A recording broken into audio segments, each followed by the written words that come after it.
So colleagues, I'm going to call this meeting to order and ask for a mover and a seconder to reconvene an open session. Moved by Councillor James, seconded by Councillor Nowak. Please use a show of hands. That is carried, colleagues. I just really want to thank everybody for being so adaptable. We had some technical difficulties in the chamber today, so with apologies to anyone who was presenting or wanted to attend or was a delegate, I think we got to everybody in time. So thank you very much for being so adaptable. I'm now going to call on the clerk, Will Short, to do a roll call. Thank you, Chair. Chair Redmond. Councillor Craig. Present. Councillor Deutschman. Over here. Councillor Erb. Present. Councillor Foxton. Present. Councillor Harris. Hi, present. Councillor Huning. Councillor James. Present. Councillor McCabe. Present. Councillor Nowak. Present. Councillor Shantz. Present. Councillor Urbanovic. Present. Councillor Williams. Present. Councillor Wolf. Present. We have regrets from Councillor Solonen, and Councillor Liggett is joining us later. Thank you. Thank you. Colleagues, are there any declarations of pecuniary interest under the Municipal Conflict of Interest Act? I don't have a pecuniary interest. I just want to let clerks know that I was here. Sorry that I missed the roll call. Thank you, Councillor Hunek. It was noted. We saw your smiling face and waving. That's great. So colleagues, first agenda item is a presentation. So I'd like to welcome Chief Mark Kroll of the Waterloo Regional Police Services for a presentation. Welcome, Chief. The floor is yours. Thanks very much, Chair Edmund and members of the board. It's an honor to be here with you tonight on behalf of members of the Waterloo Regional Police Service. So I'm very happy to share a very brief presentation with you, about 10 minutes in length. That's what's planned. Followed by, I imagine, some questions and answered and dialogue. So very happy to be with you tonight as part of an ongoing commitment to provide a more fulsome and regular engagement and communication with members of regional council. And on behalf of all members of our police service, it's my honor to be here. As you're likely aware, we do have a new leadership team led by Deputy Chief Eugene Fenton and Deputy Chief Jen Davis. It's my honor to be here on behalf of all of our members. It's also an opportunity to provide a bit of a mid-year report to members of council, and also an update on, very proudly, our annual report of 2022, which summarizes a very successful year for our police service. So it is an honor to be part of a vision, values, and mission-driven organization. As you've likely heard before, the Waterloo Regional Police Service does have the vision that every citizen, every person of Waterloo Region can feel safe. And this drives the work that we do every day. And we're very much alive to the notion that safety is fragile, safety is a matter of perception, and that we strive every day to meet the needs of our growing region, one that is rapidly diversifying, rapidly changing, and becoming more dynamic as the days go by. It's also relevant just to remind ourselves of how we provide service to the community. Much of what we do is legislated, it's enshrined, it's mandated within the Police Services Act. We'll see probably in the next year the introduction of a new Comprehensive Police Services Act in Ontario, which will have some refinements, adjustments, and new regulations to our community. So we look forward to working with our board and members of council on some of those adjustments on expectations for how policing is provided in the province of Ontario. But what is mandated upon us as a community is to provide crime prevention, law enforcement, maintaining of public peace, emergency response, and certainly assistance to victims of crime, ensuring that all members of our community are provided safeguarding of their human rights and freedoms. And what's incumbent upon our board and members of this council as well is to provide all the necessary public safety infrastructure, including all the equipment, the provisions to allow us to do the important work that we provide to the community. So what has been provided to members of Regional Council and also is publicly available as of today is our 2022 annual report. I'm very proud of the work led by our Director of Corporate Affairs, Sherry Greeno, and her team, in particular, Jen Condick, has assembled a culmination of our work from 2022. which through the course of the report, and I'll be brief today in the contents of it, but does provide an overview of the service that we provide, our connections to the community, and also a number of compelling statistics to describe the reach and the impact that we have on a regular basis in serving our community. So as a snapshot of 2022, members of Regional Council will be mostly familiar with some of the summary statistics that we provided on February 1st during our budget delegations. In total, it was about 339,000 calls from the community for assistance last year. Some of the highlights of those investigations were an increase in shooting investigations. We had a mostly stable year-over-year intimate partner violence response, where we had over 6,000 intimate partner violence investigations in our community. And also to highlight with you is a number of homicides in Waterloo Region last year. 7 of the 8 homicides in Waterloo Region did involve family violence or intimate partner violence. So when we talk about some of these statistics, you know, it's a reminder to us as members of our police service, but also to every member of our community, that each one of these statistics, you know, that I discussed today tells a story. It's a story of somebody calling for assistance, somebody with a problem, somebody in need, somebody facing some challenges in their life. It's a person, a family, a neighborhood, a community that's impacted, as well as our members who provide that service as well. And also highlighting some other of our work last year, we seized about $5 million worth of controlled substances through the course of regular investigations, through some dynamic interventions by our drugs and firearms team and some of our intelligence-led policing efforts that led to a number of successful projects intervening in organized crime in our community, preying upon those most vulnerable facing addiction issues in our community. We had over about 1,000 vehicles stolen in Waterloo Region. Members of Regional Council will have also heard before of the highway access system that we have to the 401 corridor, both east and west, does provide an opportunity for stolen vehicles. So we're working diligently with our policing partners across Southern Ontario to combat an uprise in vehicle thefts, which has become you know, a national, provincial issue of great magnitude. Some other concerns that we have also raised before is the proliferation of firearms and weapons in our community. So last year, we saw some increase in the number of firearms seized, and through the course of our regular investigations and also sort of traffic stops and related interventions. And just to also highlight that human trafficking investigations were up last year as well. And I do also highlight and caution that when we present these year-over-year statistics, we're very much aware that they're only a reference point, they're a snapshot in time, but they do provide some semblance of some short glimpse into how things are changing and evolving on a year-by-year basis.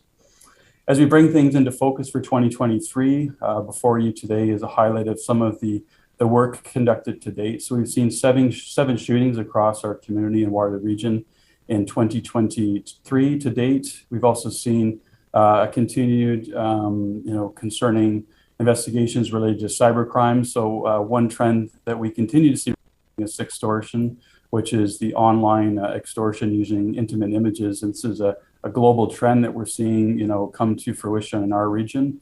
Our internet child exploitation investigations continue to occupy our cybercrime investigators on a regular basis. And one significant portion of our crime suppression efforts is focused on our robbery investigations. Last year, there were a total of 286 robberies across Waterloo Region.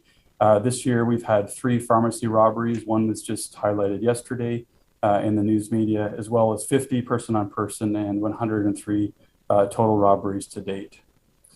I know members of Regional Council do have some interest in our commitment to a mental health response. So we have highlighted to our board in recent months that our commitment to mental health response continues to be on par with some of the leading work across the province of Ontario and Canada. For many years, we've had the Integrated Mobile Police and Crisis Response Team, our IMPACT team, which is a co-response model that allows dedicated mental health professionals to respond to calls with us. And year to date, we've had approximately 500 dispatches of that team into the community.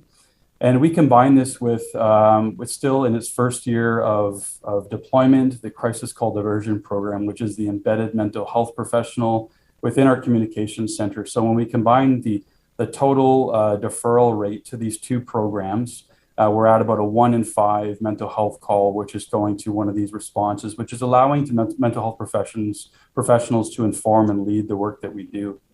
I will signal to the members of council that we are actively looking at other ways to enhance this mental health response diversion model in many forms in our community. There's alternative destination work that is happening. There's also a hope that we can expand some of these services to provide 24-hour coverage, expanded use of mental health professionals, as well as exploring police-free models, which is a signal that we are very much interested in working on models that would allow police to be absent, but available for whatever capacity is required through a mental health response. One major factor on our daily response is our commitment to road safety and road safety enforcement. We continue to see significant road safety concerns. Year to date, we've laid almost 12,000 road safety charges, and members of council will have heard before that our major commitment is to try to reduce the most concerning trends on our roadways related to vehicle fatalities and also serious motor vehicle collisions. So that has us focused on the fatal 4 offenses: speeding and aggressive driving, impaired driving, distracted driving, and failure to wear a seatbelt, because those are the offenses that end up leading to the most tragic encounters on our roadway. So our road safety efforts continue to be profound, and we work with all municipal partners with the Region of Waterloo on safe roadway design, and we continue to be interested in the evolution and the innovation of how these collaborative efforts with the assistance of technology enhancements and investments can also create safer roadways. All of us do envision a community where we have pedestrian safety, active transportation safety, and our commitment to ensuring that our roadways in every corner of Region of Waterloo are safe. You'll also be aware that beyond our frontline response, beyond the investigative efforts that I've spoken to, we also have a commitment to community-focused policing models. So we have some dynamic teams that work in collaboration and partnership with a regular frontline investigative response, but our community engagement and well-being unit is a dedicated teams of officers that work in collaboration on some of those chronic, long-standing issues that require some additional effort. They require some additional collaboration, referral, supports, and sometimes enforcement efforts. And so we're very proud of the work that is ongoing by this team, working with many community partners around the region of Waterloo. We also have what is known as the DART team, the Direct Action Response Team. And this is a dynamic team that works in a very nimble fashion, responding to some high needs across our community.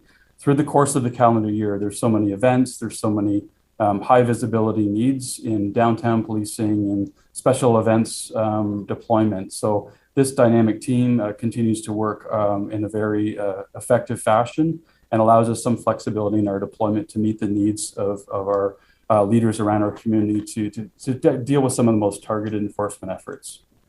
So beyond our immediate response, I just wanted to also signal to the community that as a philosophy and as a commitment, our police services certainly has our eyes set on, how do we alleviate any of the work that we can do.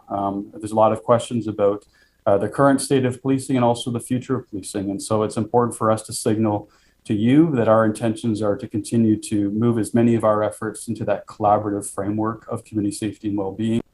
Really the guiding question for us is moving forward will be who else can help? Who else can help us in our response, but who else can alleviate the work that comes to our members every day?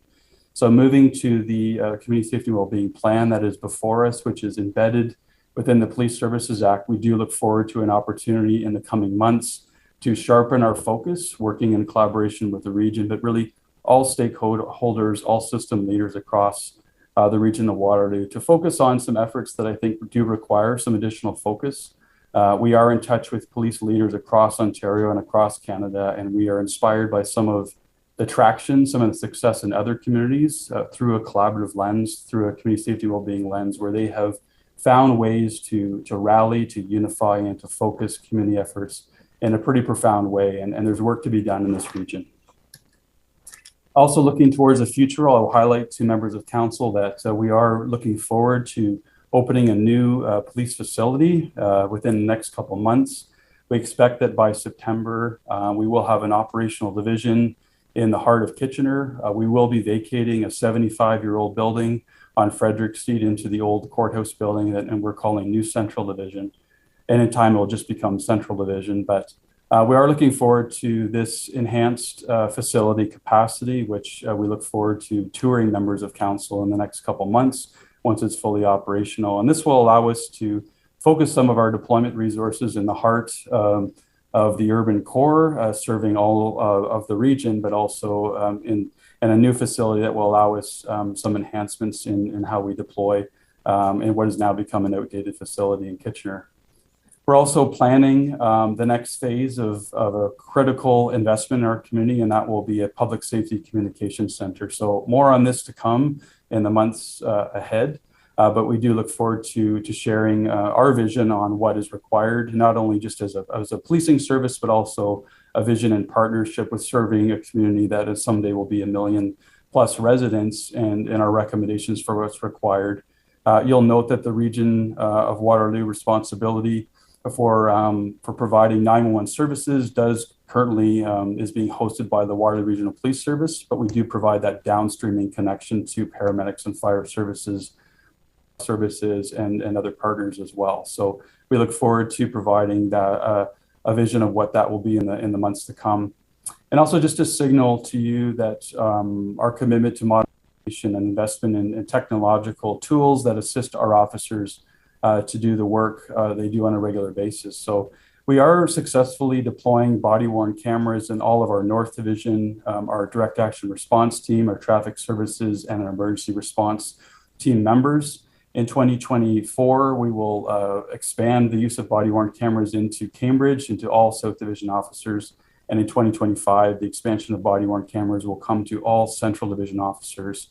We're taking a very measured approach on how we roll out this deployment because of the significant investments required on the back end, the administrative requirements to manage this digital evidence.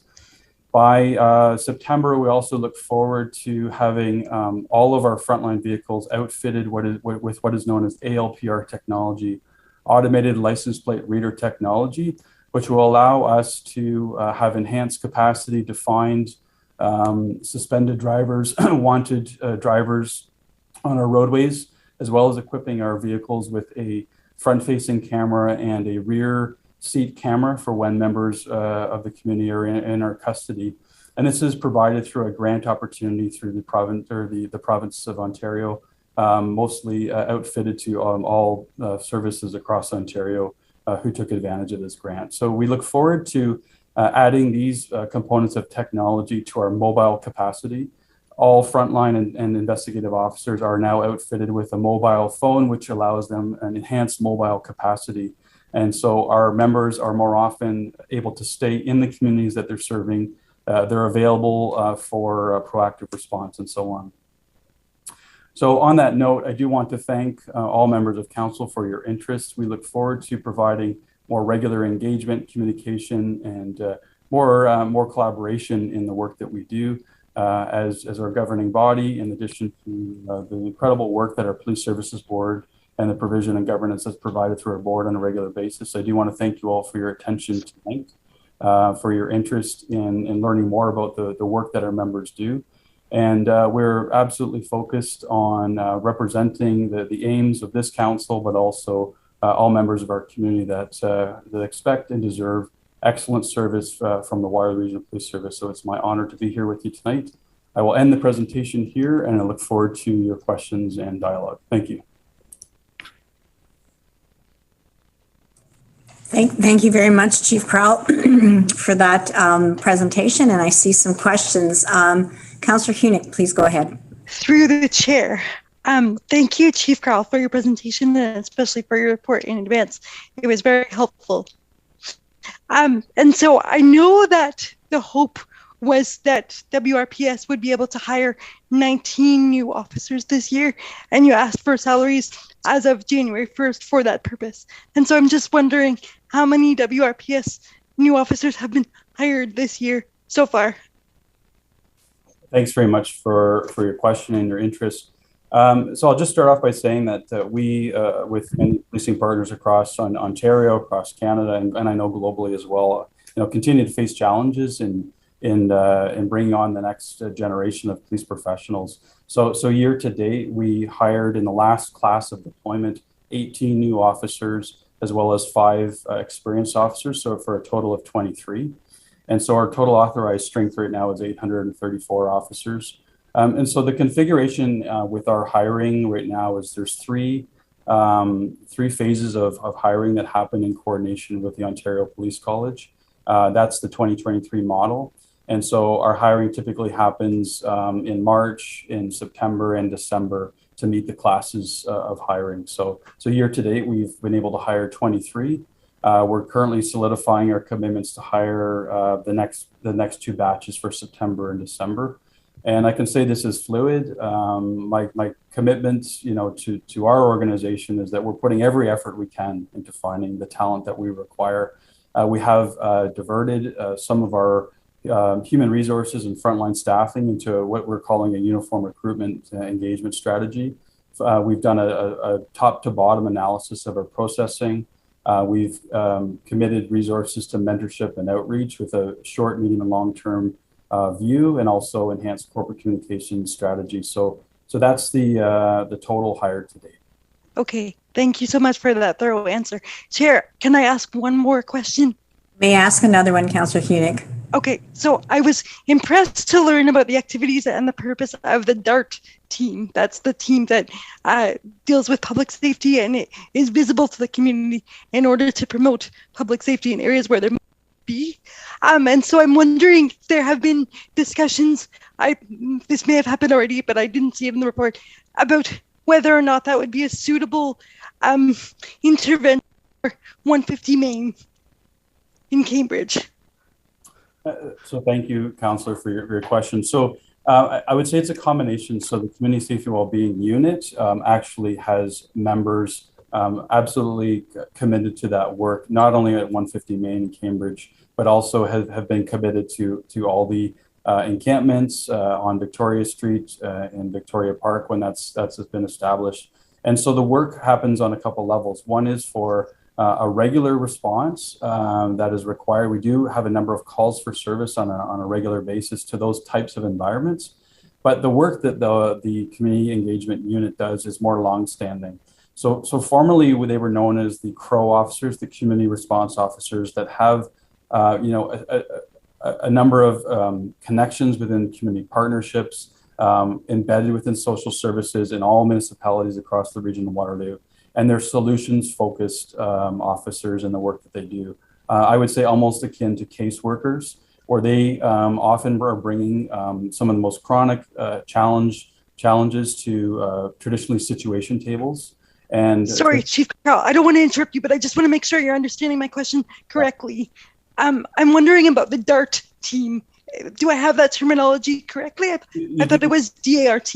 You're absolutely right, but I would say that some of the response is broken up in a couple different ways. One is with the Community Engagement Unit, which is those dedicated officers that work on the most sort of the connecting people to services that can assist them. And then the Direction Action Response Team, the DART team, has more of an enforcement focus and more dynamic in some of the efforts. So when we do have what I might call hotspots or problem-oriented policing initiatives, it's the DART team that we can maneuver across the region to deal with some of those dynamic teams to supplement the regular frontline work. So I may have fumbled my way to answering your question, but both these units work in collaboration to address situations such as 150 Main and other. Okay, thank you. Yeah. Thank you.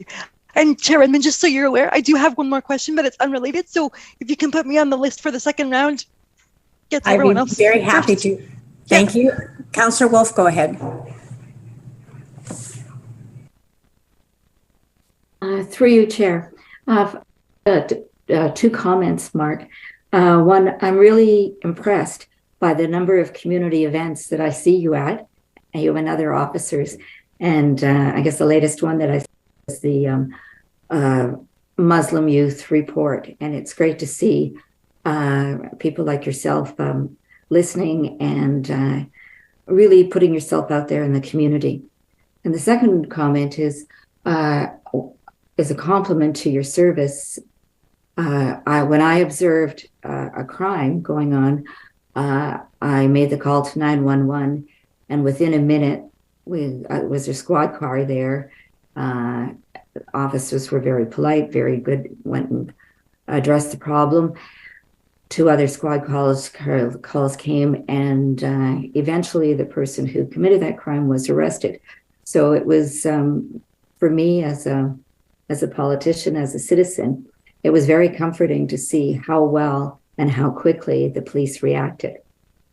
Now, my question is also about something that concerns me, and we have talked about it, and that's the over 6,000 intimate partner violence calls. And I just wondered what you see the police force being able to do about reducing those calls or protecting those individuals. Thanks very much. And thank you for your comments and compliments. And certainly my role is to, certainly to pass those on to our dedicated members. So thank you for those. So your concerns are ours. I mean, we've seen year over year, really kind of the same results across our community. Family violence, intimate partner violence, gender-based violence in our community is an ongoing concern, and it evolves over time. So what I would say is we have probably one of the strongest, most renowned models within Canada, the Family Violence Project, which has been in existence since about 2005.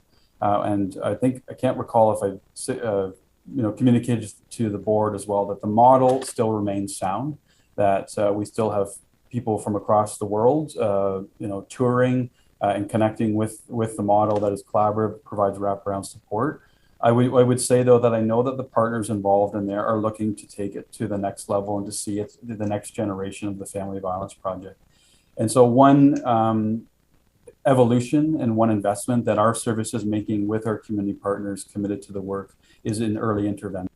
So rather than just focusing on the response to family violence calls as they come in, where we have repeated members of our community that have the struggles that to create family violence issues, we know that we can provide enhanced supports in terms of early intervention. So if we can provide avenues, better connections to supports, whether it's financial stress, other stresses in life, we're seeing some success in the investment in the early intervention model.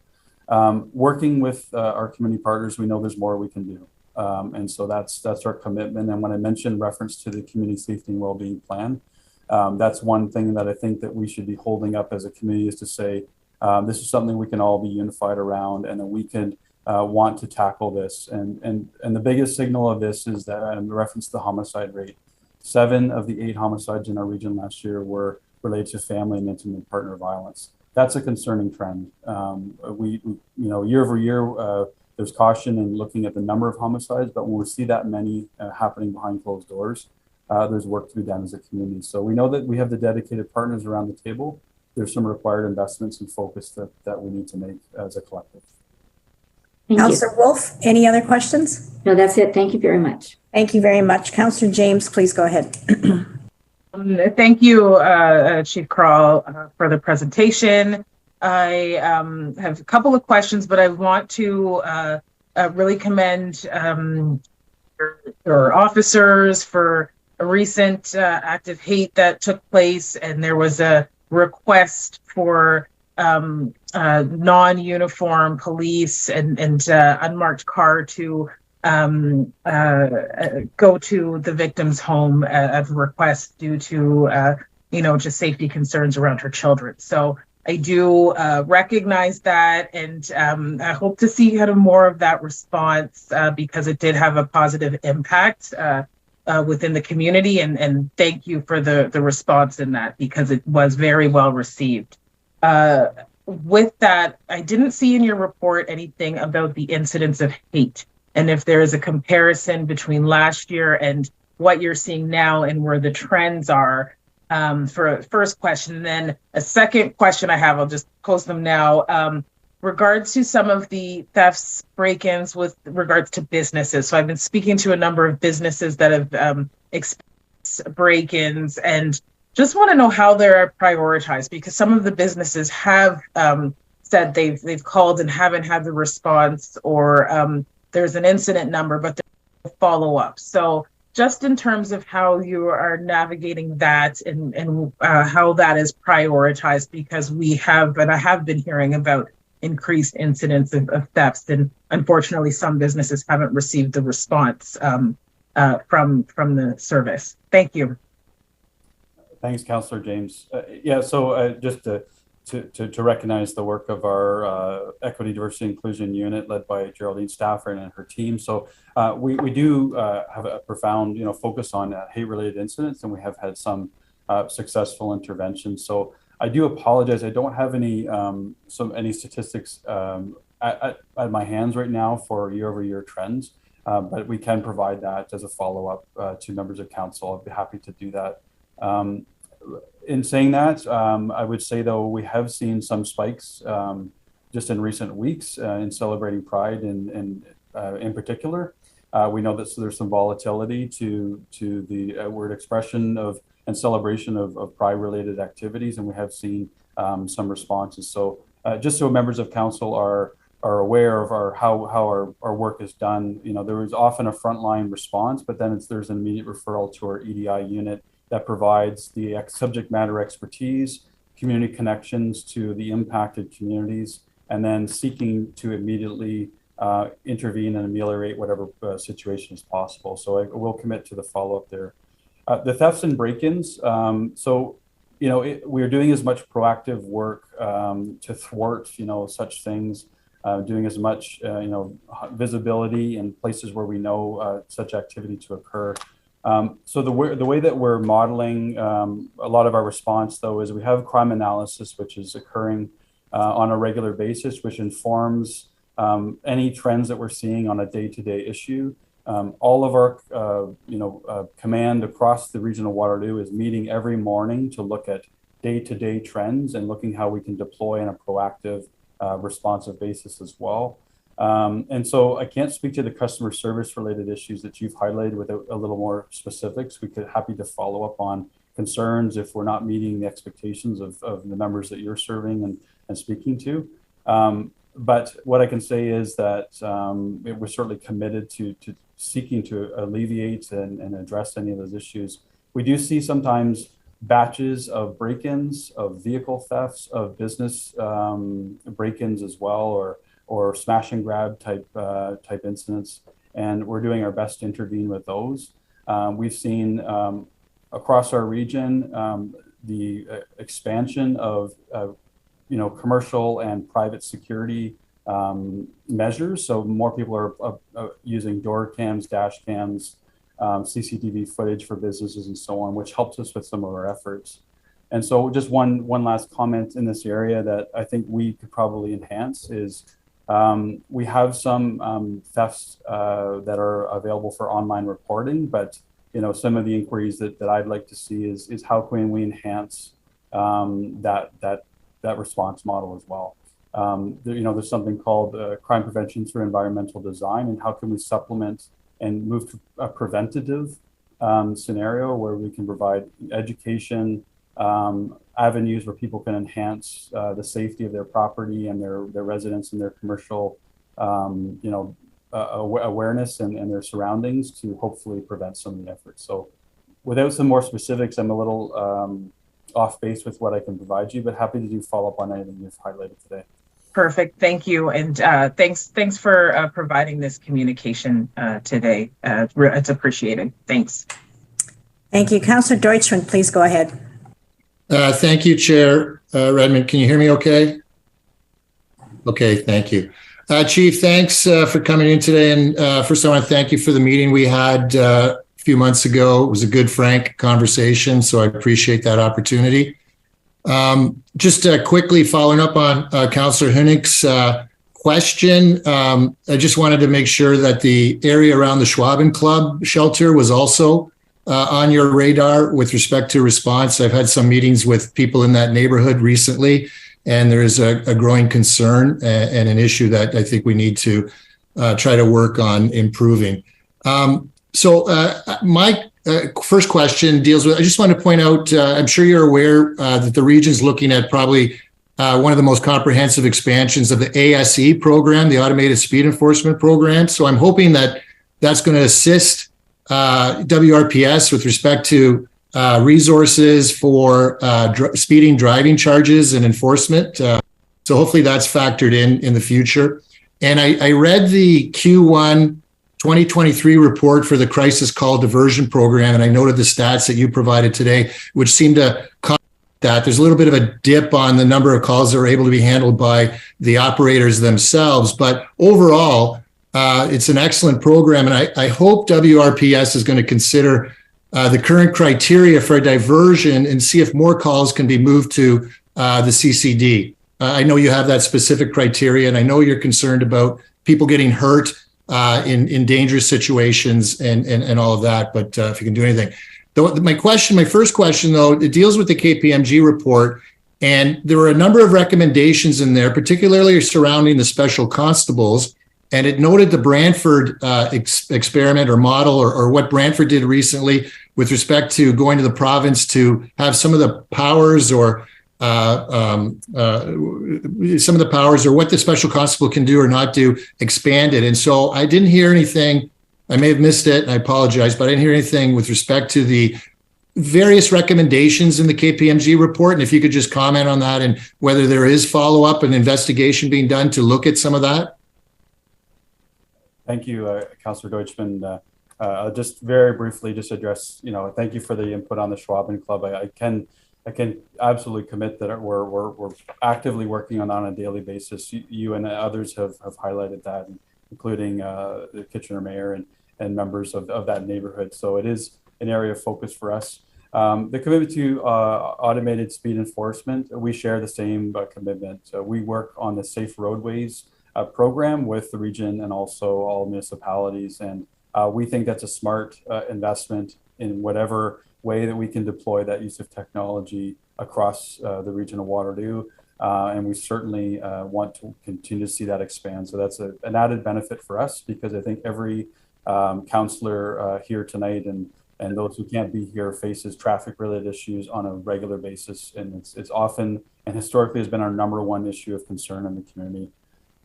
So in relation to the KPMG recommendations, thank you for raising that. We're actively working through those recommendations with our board. The top recommendations in that report spoke to staffing alignment, staffing commitments, considerations for zone boundary deployment, and so on. So the recommendation that you speak to had some consideration for how we might special constables in an innovative way to supplement some of the work that we're doing.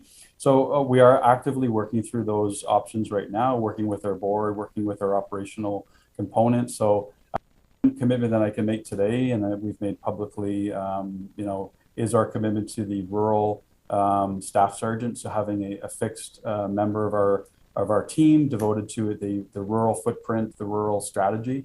And that will be renewing a resource that we had in the past, and that will help us to develop a single point of contact for rural. In relation to the deployment of special constables, we are actively looking at that as an option. We're looking at services beyond Brantford as well. KPMG, did provide us some information related to that model, but we're working also with other services across the province to understand the impact.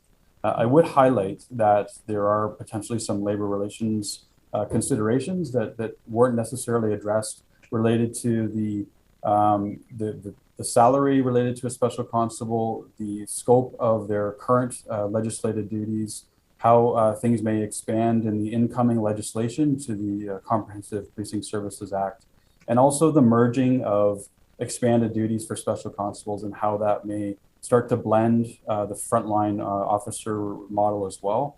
But your point is well taken. We're actively looking at any alternative means to provide the level of service that our community expects and deserves. But if we can do it in a more cost-effective way, in a multi-tiered way that could involve civilian professionals, could involve special constables, could involve other community partners, we're actively working on that. So to wrap up my response, this council member will see a direct response to the immediate commitments we're making to the KPMG recommendations, and also those that we're pausing for some point in time, and those that we may just seek to have rest for future consideration. So you will have a clear communication on the results of that analysis and our implementation. Thank you. Second question, Chair Redmond. Just going to say, ask your second question. Yep. Okay, sorry. Yes, thank you. So, Chief, as you know, you and I, when we had our conversation, I said I was going to be following up on complement and number of uniformed officers, that sort of thing. And I noted that Q4 2022, there were 799 sworn officers. Then Q1 2023, that number dipped. And in your material, I noted two different numbers. One was 777 and another was 785. I can always cite you the references if you need to, but those numbers have dropped. You mentioned in response to Councillor Hunick's question that 23 were added in April. I was going to ask about that, which now brings us to, if I add the 23 to those two numbers, it's 800 to 808 with a complement of 834. So my question is, why was there a dip from the end of Q4 2022 to the end of Q1 2023? So I don't have all of those ins and outs, but traditionally we have, through attrition, so retirements, resignations that occur, we do have a migration of members of our service that, are seeking employment with other police services. And that's why we've solidified our experienced officer program to find balance in that, to supplement the new hires that we're making as well. So the fluidity of, I would say, our sworn and civilian complements is something that fluctuates week by week, much like the regional staffing pool does as well. And so our opportunities to onboard members, at this point in time is fixed to certain portions of the year. We're looking at that model and seeing if we can enhance flexibility within that model as well to onboard people, as immediately as possible to ensure we're optimal. So I want to make sure I'm addressing your question as best I can. So we still have a road ahead of us, to be frank. The talent acquisition challenges that we face are significant. The information from our human resources professionals is that it's still about 20 applicants for a constable position for one viable applicant, which is something that we hire. So when you do the math on that, we need hundreds of and to the thousands of people applying to this police service to become a constable for them to successfully navigate the requirements of meeting the needs of our profession. And so that work is ongoing. What lies ahead of us, though, and I've explained, I believe, before, is the funnel of members coming to us interested in the career used to be quite wide and vast and has narrowed considerably. And we are now competing for the same talent across Southern Ontario. And so the ins and outs of our sworn staffing component speak to attrition levels and some migration to other services. Well, Chief, thank you very much for the responses. I know Councillor Craig said he was interested in a career in the forces, so I want to talk to him. Anyway, thank you very much. Thank you. Councillor Vrvanovich, please go ahead. Thanks, Chair Redmond, and thanks for coming tonight and for the presentation. I'd echo Councillor Wolf's comments. It's been great seeing you and others in the leadership team around the community at so many events. I do have one question and a couple of short anecdotes that I'd like to share.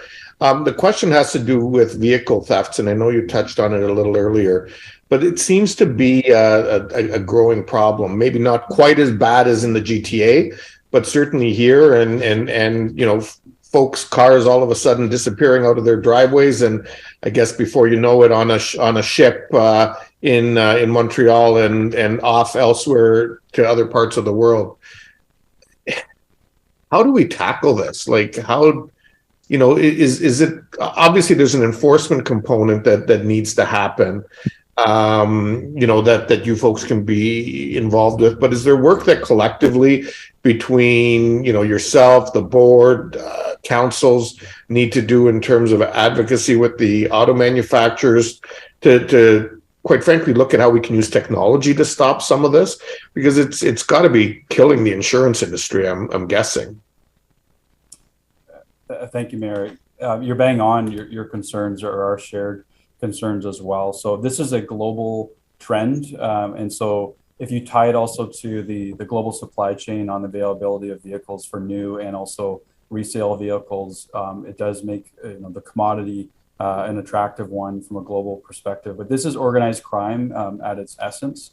And so it's, the one-off, sort of local, stolen vehicle that's used in a series of offenses. And sometimes we have people stealing vehicles to commit offenses across Southern Ontario. It does occur, but this is oftentimes a highly sophisticated network of organized, criminal entities working together. So on a few levels, the secret to any success will be for us to have enhanced collaborations with our policing partners across Canada to ensure that we have a wide view on this, looking at border security, looking at, you mentioned, points of entry to in and out of the country. And so that requires sophistication or collaboration with national, provincial, and local policing partners. Also, you mentioned what can we do as a community locally. So we're doing our best to provide enhanced education. I mentioned crime prevention through environmental design. So anyone who can, in any way enhance the visibility of where their vehicle is located, anything on their property, commercial or residential. Also deploying some technology that allows the key fob to be secured in a way. There's a number of solutions for that as well. But you're right, this probably requires some other governmental intervention in terms of technological innovation. And if we look at global positioning technology, if we look at the ability to stop vehicles, remotely as well, like these are the things that are required now to thwart the activity. But oftentimes, the ability for people to sort of get into the vehicles through incredible technological innovation is considerable. And so this is a global issue that we're seeking to match. And so if we have any efforts that we feel that members of this council and other levels of government can seek from an advocacy standpoint, we look forward to sharing those in the months to come. Great, thank you. And it is most troubling and concerning. I mean, I've even heard rumors, and maybe it's more fiction than fact of dealerships in some parts of the world where you can actually see the car you want to buy with Ontario license plates on it still. But anyway, in going to the anecdotes, and I want to share these because too often, we see sensationalized in the media some of the issues and negatives when they occur, and the positive good news stories don't get shared. And I just want to share two quick ones, if I may, Madam Chair. One was in You're quick, Councillor Verbanovich, because we have delegations waiting. Yes, so yeah, go ahead. yes. So one was actually on Neighbors Day and involved Staff Superintendent Goodman, who's been working with an at-risk neighborhood for some time. We actually had one of the middle-aged members of that community pass away recently, and her family and so on actually were there, and Staff Goodman, Super Goodman was there, and the connection and that meant for the family on was pretty touching to see. But the more compelling one for me actually occurred last night as I was returning home from my nightly visit with my mom in Waterloo, and there was a person that was walking onto the expressway barefoot at University Ave, walking in the direction of Bridgeport, and they were walking on the highway and ended up calling OPP. And this was an example of interagency response. I stayed with the person so that they don't get hit. And they eventually got off at Bridgeport Road. OPP passed it over to you folks. Dispatch ended up bringing in EMS. And the person was stopped on Herb Street in Waterloo. And just the professionalism of the officers involved, the interagency cooperation, I think really just speaks volumes of, you know, the kinds of things that actually happen in our community on a day-to-day basis, and the help and assistance that residents need. As I was leaving the scene, the resident, the individual, as they were talking to the police officers, actually waved and yelled out, "Thank you."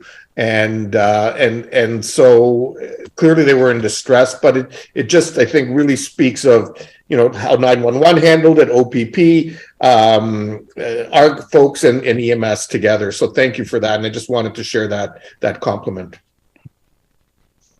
Thank you very much, Councillor Vrbanovich. Councillor Shantz, you've got one question you said you wanted to ask, and then we're going to move on. Yeah, through the chair to the chief.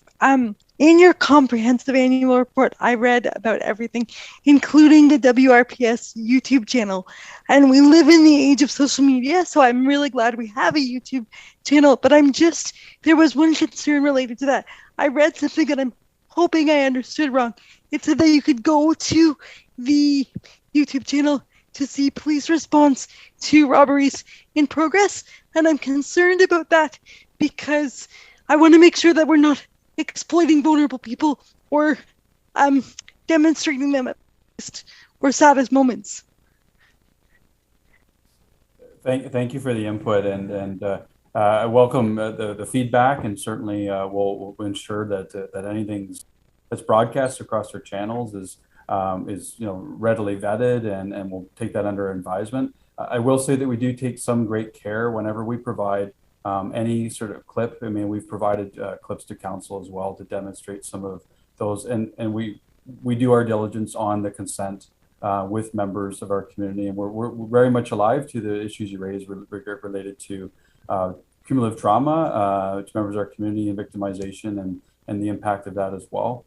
We also have to be mindful of our legislative obligations when it comes to court disclosure. So oftentimes any clip that you will see in the media, if it's disclosed through us, has gone through that analysis of will this impact any potential court hearing and so on. So thank you for the feedback, Councillor, and we'll certainly ensure that we're very sensitive to those needs. Yeah, I'm all for highlighting the good work of the force. I just wanted to make sure that it's done in respectful and appropriate ways. Thanks. Thank you very much for the thoughtful questions, and thank you for the fulsome answers, Chief Crowell. This is a great way to showcase the annual report on behalf of WRPS. So thank you very much. Colleagues, I have no petitions. We do have further delegations. And I would like to, you have them listed on your agenda. I'd like to remind all delegations of some guidelines for participation. For those who are joining us electronically, which I think is everybody tonight, please leave your video or camera turned off and your microphone audio muted until you're called upon to speak. Delegations that register before the deadline will have 5 minutes. Any delegation registering after the deadline, will have 3 minutes. If you conduct yourself in any of the following manner, it will result in immediate removal from the meeting: interrupting councillors, staff, or other delegations, derogatory statements about councillors, staff, or others, turning on your camera at inappropriate times, or hate speech or defamatory comments. One last reminder for delegations is please do not take offense if following your presentation there are no questions from council. This is council's time to really listen and reflect on the opinions and ideas shared with us by our community members. The first delegation I have listed is Frank Monteith from Kitchener. Frank, welcome, and you have 5 minutes.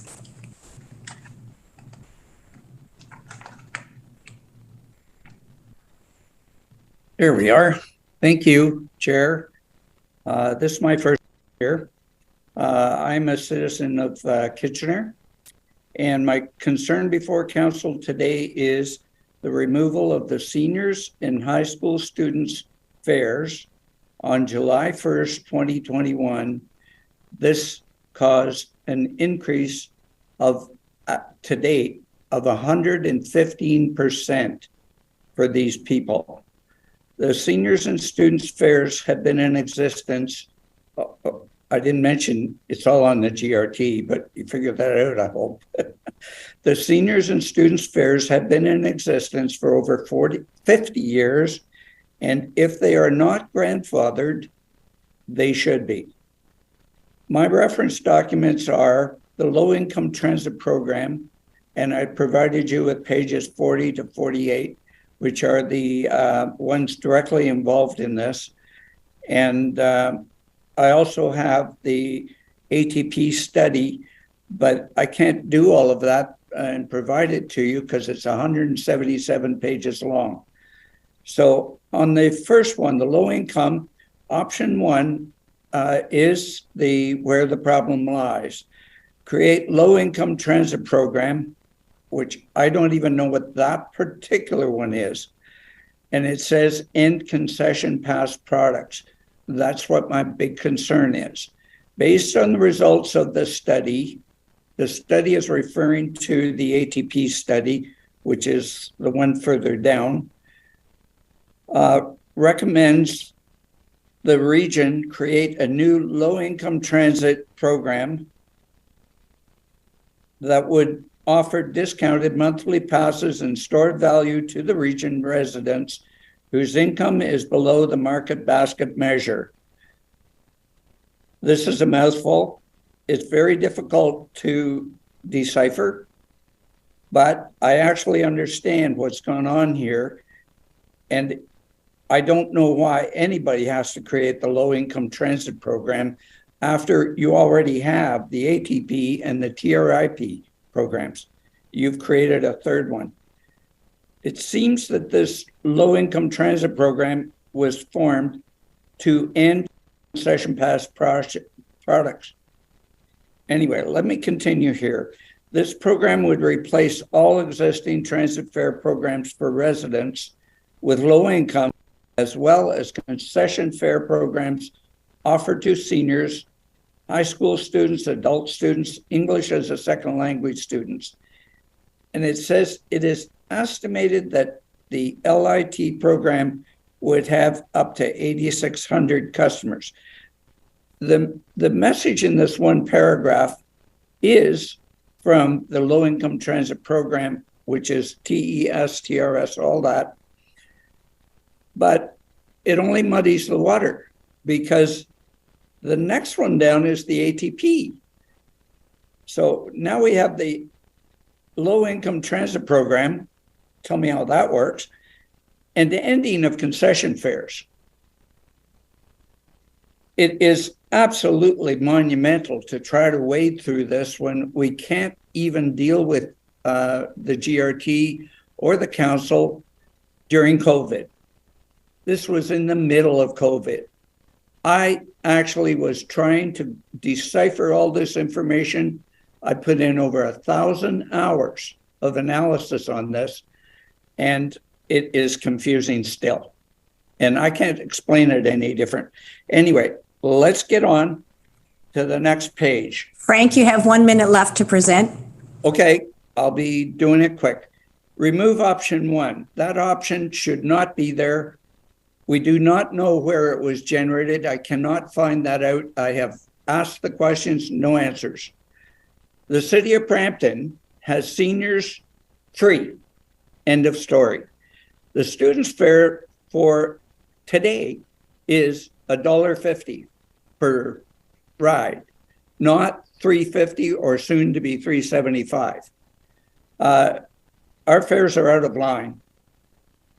These reduced fare, the seniors and students' fares should be grandfathered. I don't understand why they're not. They are been in place for 50 years and people did not believe that you were going to remove them, which you did. The clock transfer time on the ticket should be increased from 90 minutes to 3 hours. That's reasonable. Provide responsive complaint location for both GRT and Waterloo region. You actually don't have a complaint bureau. You don't have anybody to go to. And I have been trying.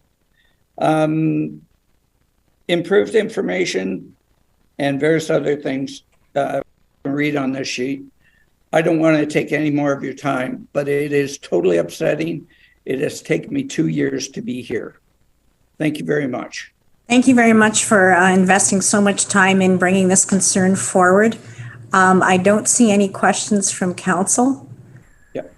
So I want to thank you very much for your intervention and taking the time to come in and being flexible enough to work with our IT issues. So thank you again.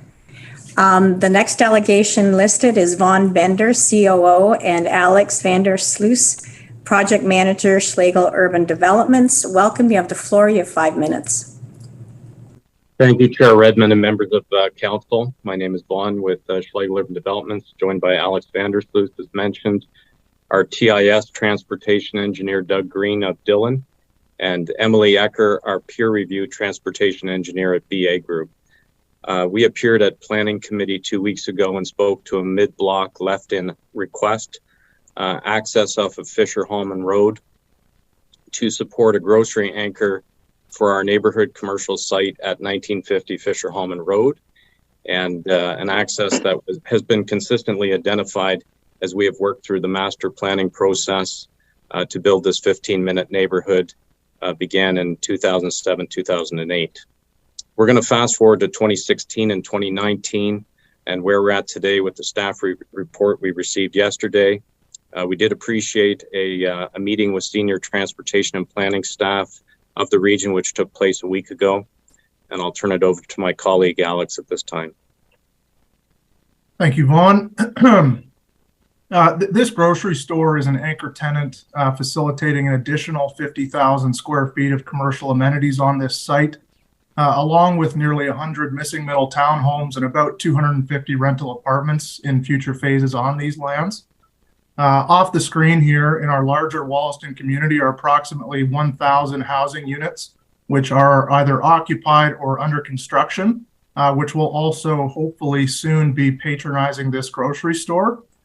Our grocery store will also serve as an anchor use along the Fischer-Hallman Road corridor, facilitating densification, which we're already seeing through planning applications, and helping to advance multimodal transportation goals. An active transportation system is, of course, much more than just pathways. It requires meaningful destinations like grocery stores, pharmacies, and restaurants. And these types have their own operational requirements, which they consider in selecting sites. And this left in has been communicated to us by our grocery store tenant as a requirement, and that's why we're here in front of you this evening. There was a suggestion at the committee meeting that the provision of a left turn lane here may result in property impacts.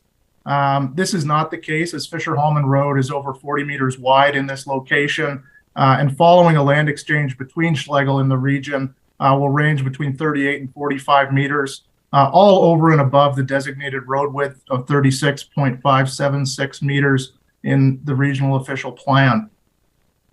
In the region's 2016 environmental study report for the Fischer-Hallman Road EA, there is a paragraph describing the provision of medians which have been designed to accommodate left turn lanes in the future if council should approve them. This was in response to council approval of a left turn lane approximately 150 meters north of this site for West Oak Trail.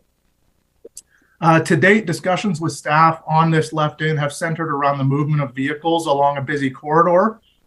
These questions were answered through our 2019 Transportation Impact Study, which was prepared by Dillon and was accepted by the region through our initial subdivision registration. And the TIS confirmed that a suitable left turn lane with adequate storage could be provided without impacting the movement of vehicles. With our most recent discussions with staff, the topic of potential conflicts with the trail has seemed to be more central in staff's position. We don't believe that this would be an unusual condition, with nearly 20 private accesses crossing the Fischer-Hallman Road multi-use trails to the north between Ottawa and Bleams, where the road has been widened to 4 lanes. In response to staff comments and in preparation for these meetings, we've been working with, again, Doug Green from Dillon Consulting and Emily Ecker from BA Group, and I'll quickly turn it over to Doug, who can give some context on the 2019 TIS. Thank you, Alex. Madam Chair and Council, I was engaged through Dillon back in 2018 and worked with Graham Vincent, the former Director of Transportation Planning with the region. And between Graham and I, we worked with Vaughn and legal to develop our traffic impact study. And we looked at all of the commercial development that was in the site. We worked with the staff as well through pre-consultation meetings. Through all of that, reviewing the EA documents, we evaluated the traffic volumes that would be coming in through this entrance, ultimately to the 2031 horizon. And we determined that a 50-meter left turn storage was adequate for that need. More recently, we were contacted again by Alex to say, hey, we've got an issue here. Staff seem to be concerned about the crossing of the bicycle lane from the left turn. I just want to, you're just about out of time, so if you can sum up, that's great. Okay, so we looked at that and came up with some alternative solutions there. Maybe I'll just pass that over to Emily. Hi, I'm with BA Group, and thanks, Chair, Council. We conducted a peer review of Dylan's work specific to the left turn lane and its operations and functional design. We concur with Dylan's work that queuing won't exceed the storage capacity of 50 meters. And we further reviewed for mitigation measures with respect to the crossing of the multi-use path, the two-way pedestrians and cyclists, in accordance with best practices in the Transportation Association of Canada and Ontario Traffic Manual to mitigate collision risks. Those include, at this location, introducing signage and pavement markings through the crossing. One option of that, and if that meets OTM, Ontario Traffic Manual minimum standards, is illustrated on the screen, and reduced curb radii that would help to limit vehicular speeds of turning vehicles. We expect that any final design of this access would be further refined in coordination with regional staff to best identify the extent of mitigation measures that could be implemented here. Thank you very much. Thank you. Okay, so can you take your screen down? Is there a concluding comment, because we've well run over your time? You're good? Okay. Correct, yeah, so, if there are any questions. Thank you, Madam Chair. That's where I was going, Alex, thanks. So colleagues, right now, there will be questions of the delegation, not of staff. So I'm assuming people that have their hands up have questions of the delegation. Councillor Brvanovich. Thank you very much, Chair Redmond. And yeah, I just want to clarify, I guess, one question, and then I will note, Madam Chair, that I do have a motion that I'd like to bring forward that I've shared with the clerk already. But my question for the delegation is, with respect to the request for the left in, I note that when we've previously done this at West Oak Trail, I believe it was, council actually added a condition that if it reaches a certain traffic volume, our traffic corridor staff person or whatever could recommend that the left turn be closed. Would you be amenable to a similar type of condition in this circumstance? So through the chair, thank you, Councillor Urbanovic. We're familiar with that example, obviously quite close geographically to this site. As Doug had mentioned, the TIS considered the projected traffic volumes to 2031 and confirmed that the function of the left in would not have negative impacts. But if we get to a scenario such as was considered for West Oak Trail, where traffic volumes have gotten to a point which was beyond what was projected and beyond what is being tested and starts to become problematic, I think we're absolutely open to something like that. Okay, great, thank you, because that's part of my draft motion. So I'm glad that that's the perspective you've taken on it. Thank you very much. Thank you, Councillor Huniak.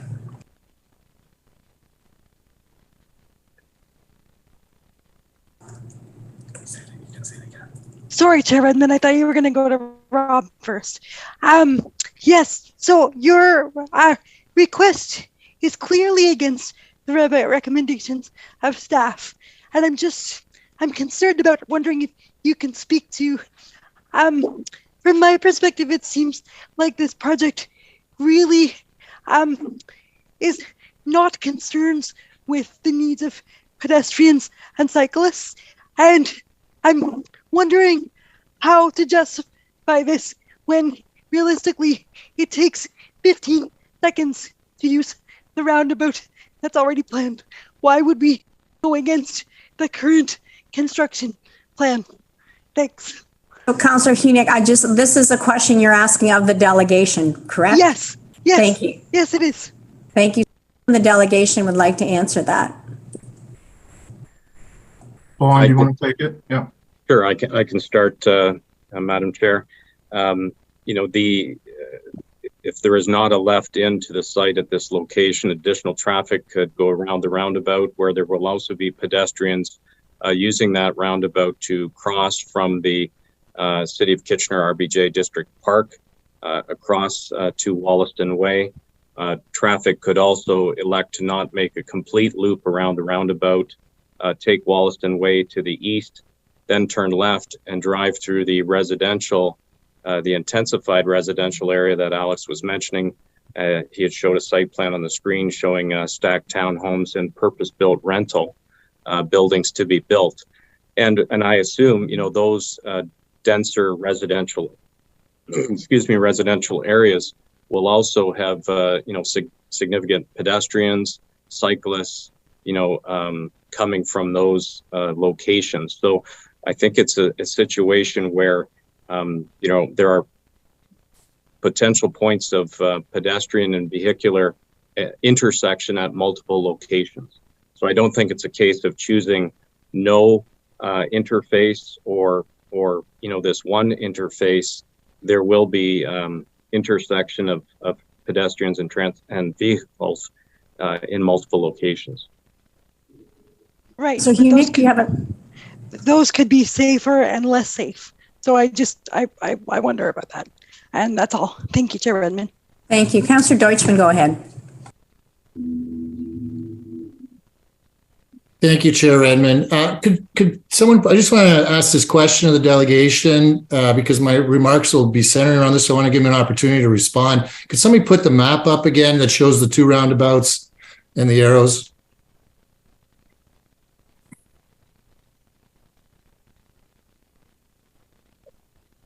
Okay, thank you very much. So I just want to ask the delegation, I mean, you may not know, I'm a personal injury lawyer. I deal with people that are in car accidents all the time. And for 25 years, I've been talking to people about accidents that occur. And I just want to, again, bring up, it ties in with what Mr. Bender, you were just on. Someone coming from the north or the west, heading into the, along Huron Road, heading into that roundabout, all we're saying is, isn't it safe to take just one more exit rather than the second they take the third? Let's say they're coming from the north, they take the third exit, and it's a simple right-hand turn into the plaza down by the grocery store. Isn't that a more safe alternative than what you're proposing? Not to deflect your question, Councillor, but I might ask if one of our transportation engineers could speak to the incidence of vehicular accidents at the left turns that we have looked at along Fischer-Hallman and Iron Needles. I don't know who best is to answer that. Do we have a volunteer? Mm-hmm. Would be Emily from BA Group, and just maybe before she answers that, we looked at this exact problem many times since we had our committee meeting and following the meeting with staff about the idea of relative safety of one means of getting into the site versus another. And what we've heard from the transportation engineers is that they don't like to get binary in their terminology of safe versus unsafe. And so it becomes a matter of more safe and less safe. And the ability to determine that a left turn via dedicated left turn lane into the site, as opposed to a 180 around the roundabout and then moving into the right lane and then making the right turn. We really weren't able to come up with an answer on that. I'm not sure if regional staff would have some some sort of discrete analysis on that topic specifically. And so what we did was we looked at other sites to see collision history with other sites with comparable kind of makeup and characteristics. And we did find one in Waterloo. And so maybe Emily, you could speak to that site and what we saw with the collision data. Yeah, thanks, Alex. And through you, Chair Redmond, if you're all familiar with Herb Street and Herbsville, so where Iron Needles becomes Herbsville in Northwest Waterloo, there is a left turn in from Herbsville into the shopping center where there's the Canadian Tire, Shoppers Drug Mart, and Starbucks there. The traffic volumes at that intersection are very comparable to estimated for this location. We requested collision data from the region for the last 5 years that they report that it was up to 2020, last 5 years, it's the 5 years up to 2020. And they reported one injury collision at that location.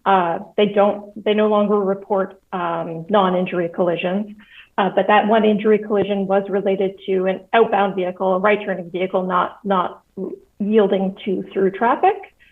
There were no reported injury collisions relating to the left in.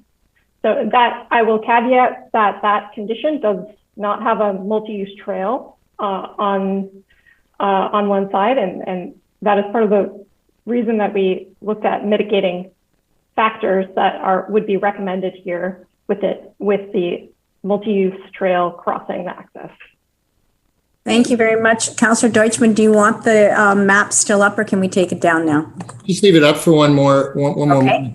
moment. So you're suggesting you need this left turn lane when you already have this access on the north side? I mean, to me, it seems like you already have what you need. And are you saying to us that this grocery store will not go in if there is no left turn off of Fischer-Hallman? Is that what you're saying this evening?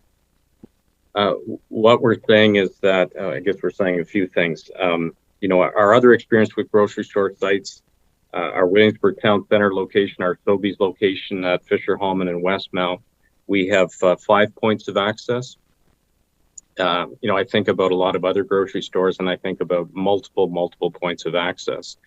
The sight lines to the grocery store, the pylon signage at the entrance, the parking stall widths, the accesses, and all turns on Huron Road, left in on Fischer-Hallman, the slope of parking lots, co-tenancies on the site are all conditions precedent to the lease. So they are conditions which the tenant can waive or choose not to waive. They're in the tenant's favor. So that is what we're saying, is that is the conditions under which we've entered into an agreement.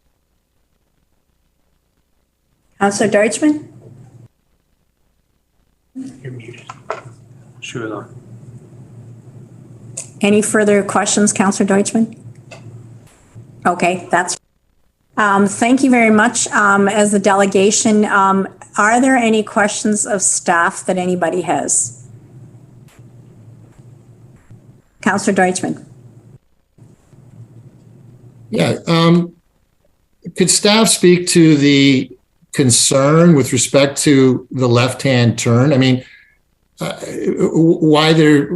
why not, or just a little bit more here on this issue of safety issues? I mean, we've got a grocery store in Ayr, for example, that has 2 points of access. I appreciate somebody wanting multi-points of access, but this plaza has 2 points of access without this left turn lane, for example. So if they could just speak to why not the left turn lane, I'd like to hear that again. Thank you. Matthew? Yes, thank you. So the main reason, and I can speak to it, there is a report in today's agenda, so I can speak to it later, but just in a nutshell, it's really the configuration, on a left turn when you're crossing 2 lanes of cars that are going in the opposite direction, coming in from a roundabout where there's less gapping than when you have a traffic light. So the tendency will be to try to squeeze your way in, and then you're going to be crossing a multi-use trail with people walking, cycling, and many more vulnerable users traveling at very different speeds also, and quite different from the speeds of vehicles. And so we know that creates just these multiple points of conflict where even if sight lines are good because there are no obstacles, it's just very difficult for a driver to anticipate that. And so we expect that these, and then also it's just south of a bus stop. So, if a bus is stopped there, someone may run to catch their bus, and this is when the collision can happen. Thank you very much. Councillor Erb, do you have a question of staff? We will deal with the report on the agenda when it shows up. Are you willing to hold your question till then? Well, no, I'd like to ask the question, if I may, please. It's sort of related. Yeah. And I'm trying to access the report and I'm having difficulty, but I think in the report, it identified that this continuous system of roundabouts along this area of Fischer-Hallman without any left-hand turns had been part of the region's plan since 2014 or through 2015. I'm not sure if I'm recalling the dates properly. And so I guess my question is that applications that would have been coming before the region by the development industry, they would have been aware of this back in 2014 or 15, whatever that date might be. Yes, through the chair. Yes, that is correct. So since 2015 and the environmental assessment, these principles were already laid out. Thank you. So colleagues, I'm aware, I see that we have two more speakers, but I'm also aware that we have another delegation. We will deal with this report, and I know Councillor Vavanovich said that he had a recommendation that he wanted to propose. So unless it's urgent that you need the delegation to hear the answers to these questions of staff, I'm going to suggest we wait till the report comes up. Councillor Vavanovich? Sure, but normally we deal with the recommendation when we hear from delegations. Are we not going to deal with it now? We that has not been the current practice, and to be quite candid, we have another delegation waiting, so I would suggest that we would hear from the other delegation and that we will deal with this report when it comes up on the agenda. Okay. All of you for delegating and providing some good information to council. The next delegation is Tony Lamontia from Waterloo Economic Development. Tony, welcome. You have 3 minutes.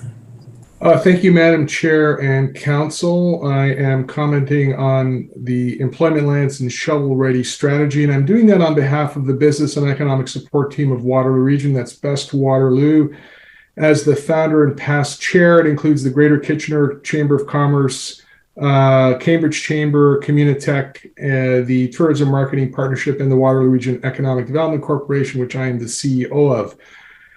So back from 2009 to 2015, I was the Assistant Deputy Minister of Investment and Industry at the province, and I oversaw something called the Investment Ready Certified Sites Program in 2012.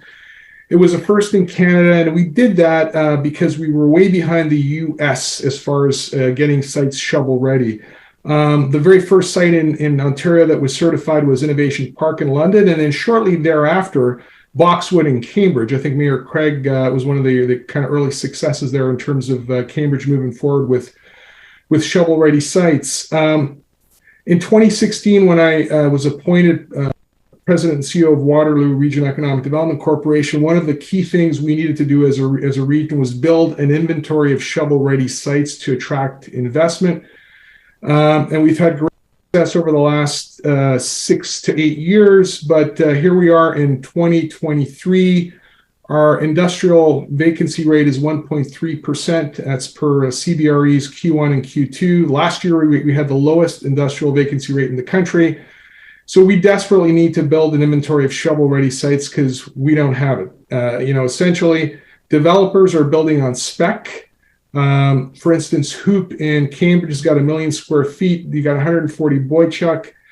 And, we have a dearth of suitable industrial parcels for inquiries. Last comment I'll make is last month, Linamar announced a giga casting factory, state-of-the-art, to build unibody panels for electronic vehicles. They came to us looking for 36.5 acres, heavy industrial. We didn't have it. They ended up in Welland. And so, you know, that's just one example of many. As a community, we really need to, you know, get to work. There's a lot going on in North Cambridge with phase 1, 2, and 3. You know, $50 million has been spent to actually improve our inventory, but shovel ready means they're ready to go now. So on behalf of Best Waterloo, the advice that we provide is please don't defer. There's a lot of urgency here, and I'll leave it there and open it up to any questions if there are some. Thank you so much for highlighting this, Tony, and thank you so much for talking about all of the business interests that you represent. It's a very powerful message. Councillor Foxton. Thank you. I just want to thank you also, Tony, and also say that I am shocked that we haven't moved forward. We've talked about this for years, and I literally mean years. We want to be a top-notch regional government, but we haven't opened the door to industry because we don't have the lands available as in shovel ready. And a lot of people don't understand that. But every time we build a road and we extend a road, we should be also running services into areas of that land so that when a development wants to come along, they can come right away. They don't have to wait for us to put services in 2-3 years down the road. And so later on, I and others will probably back me, will ask that there be a line in the budget that is allowing for infrastructure to make things shovel ready. And we get a good, strong process going. Because the region cannot just deal with social services. We cannot just deal with maintenance and upkeep. If we want to be in the market of being a viable destination, we have to include the industries and we have to be ready to bring them in. Thanks, Tony. Thank you, Councillor Fox and Councillor Pravanovich. Thanks very much, Chair Redmond, and thank you, Mr. Lamantia, for coming in today and sharing the perspectives of Best Waterloo Region. My question really is in two parts for you, and I certainly welcome the comments that you're making. From your perspective, you know, we have had one of the top-notch economies in the province and in the country over the last number of years. And part of that comes from the fact that we have the diversity that we do in our economy. How critical for our collective future of the 8 area municipalities is the continued focus on a diverse economy and the importance that this land strategy would play towards that. And secondly, if you can just touch on the history of collaboration that has existed amongst the 8 area municipalities and how that needs to be an important part of this process. Sure. So let me start with how critical. I think it's table stakes today. And by that, I mean that there are major global transformations going on, and we're seeing the impact of that in terms of supply chain localization. The Linamar example is one of many. There have been at least 20 RFIs in the last 18 months that in the range of 1 to 10 acres, 11 to 50, 51 to 100, where we didn't have a shovel-ready site or nothing that could be ready in time. And they had to do with, you know, chip fabs, food processing, you know, EV battery supply chain opportunities, advanced manufacturing. In order to maintain our resilience, advanced manufacturing is critically important. I mean, we have a globally significant cluster of advanced manufacturing companies along, you know, Cambridge is a great example with our automotive and manufacturing and life sciences. You know, City of Kitchener with, you know, its process automation companies, auto parts companies. These are the companies that have stepped up during the pandemic to pivot to help with the PPE production because they actually had the wherewithal and the brain power to get it done. 1 in 5 jobs in the region depends on advanced manufacturing. It's not just new companies wanting to come to be part of this globally significant supply chain, Councillor Urbanovic. It's more importantly existing companies that are either landlocked or having challenges growing in the region. And there are a number of companies that are being forced to look outside of the region to expand and grow. And so I'd say that's why it's critically important. Definitely a history of collaboration. The reason why this region has outperformed and has done very well in terms of manufacturing, attracting tech, attracting services jobs, logistics jobs, and e-commerce, especially in Cambridge, is because there has been a history of leadership and ensuring that it's about outcomes in that process. Now, it's not always pretty, but it's the outcomes that are more important than the process. And so the individuals really have to continue to up our game. And this particular land strategy piece comes at a critical time because we've got a 3 to 5 year window to be ready. And I think about, phase 1, 2, and 3 of North Cambridge. We can't defer. It's like, let's go. There's lots of work to do here. Great. Well, thank you so much. And I think those are important reflections for all of us, because I know one of the things that I regularly hear from the business community as they compare us to other jurisdictions is the business friendly nature, the accessibility to decision makers, and quite frankly the roll up your sleeves and get it done kind of attitude locally. And so that's something that I think is important for us to continue to build on. Thank you. Thank you very much. And Tony, I guess I would just say you've been sending this message for a while, and we hear you loud and clear. So thank you for coming and continuing to underscore the importance of this. Thank you for having me. Thank you. Thank you. Okay, colleagues, there are no more delegations. I would now entertain a motion to approve the minutes from previous. They're listed on your agenda, 9.1 through 9.10. If I could have a mover and a seconder. Moved by Councillor Wolf, seconded by Councillor Harris. Please indicate your support by raising your hand. Doesn't sound like most people are on e-scribe today. Carried. That is carried, colleagues. Thank you very much. Next agenda item is Council Information Package, June 14th, 2023. This was distributed electronically. It is for your information. Is there any item that anyone would choose to address or pull out at this point in time? Seeing none, we now need a motion to go into Committee of the Whole. If I could have a mover and a seconder. Moved by Councillor Foxton, seconded by Councillor Nowak. Please raise your hand if you're in agreement, or use an icon or. That is carried. We are now in the Committee of the Whole to consider reports. The first report is 12.1. It's a finance report. And I would now call on Craig Dyer and Connie McDonald to provide a brief presentation on the revisions to the plan and budget process and guidelines report. So Connie and Craig, welcome. And I don't know who's going to go first. Thank you. Thank you to the chair. I think I'll start this off, and yeah, if we could have the brief slide deck, which starts. Let me just get the right page number here. Yeah. So so that slide deck was the one we presented on June 6th. If we move to the next one, the next slide deck rather. And I'll just give a brief update on where we're at. Yeah, that's perfect. Thank you. Thank you. So staff had submitted the report on the plan and budget process to Administration Finance Committee on the 6th.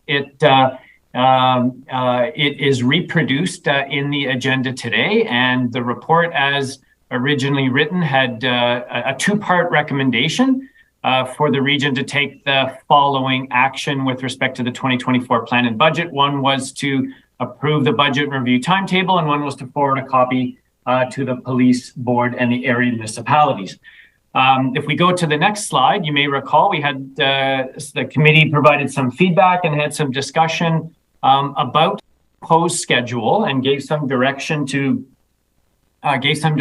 staff. So we've gone back as instructed and have brought back for your consideration a revised schedule which incorporates a number of changes that are set out on the slide that's before you. It includes a slight adjustment in the initial start date, ensuring that we weren't conflicting with existing regional council days for the most part. We've added some additional meeting times.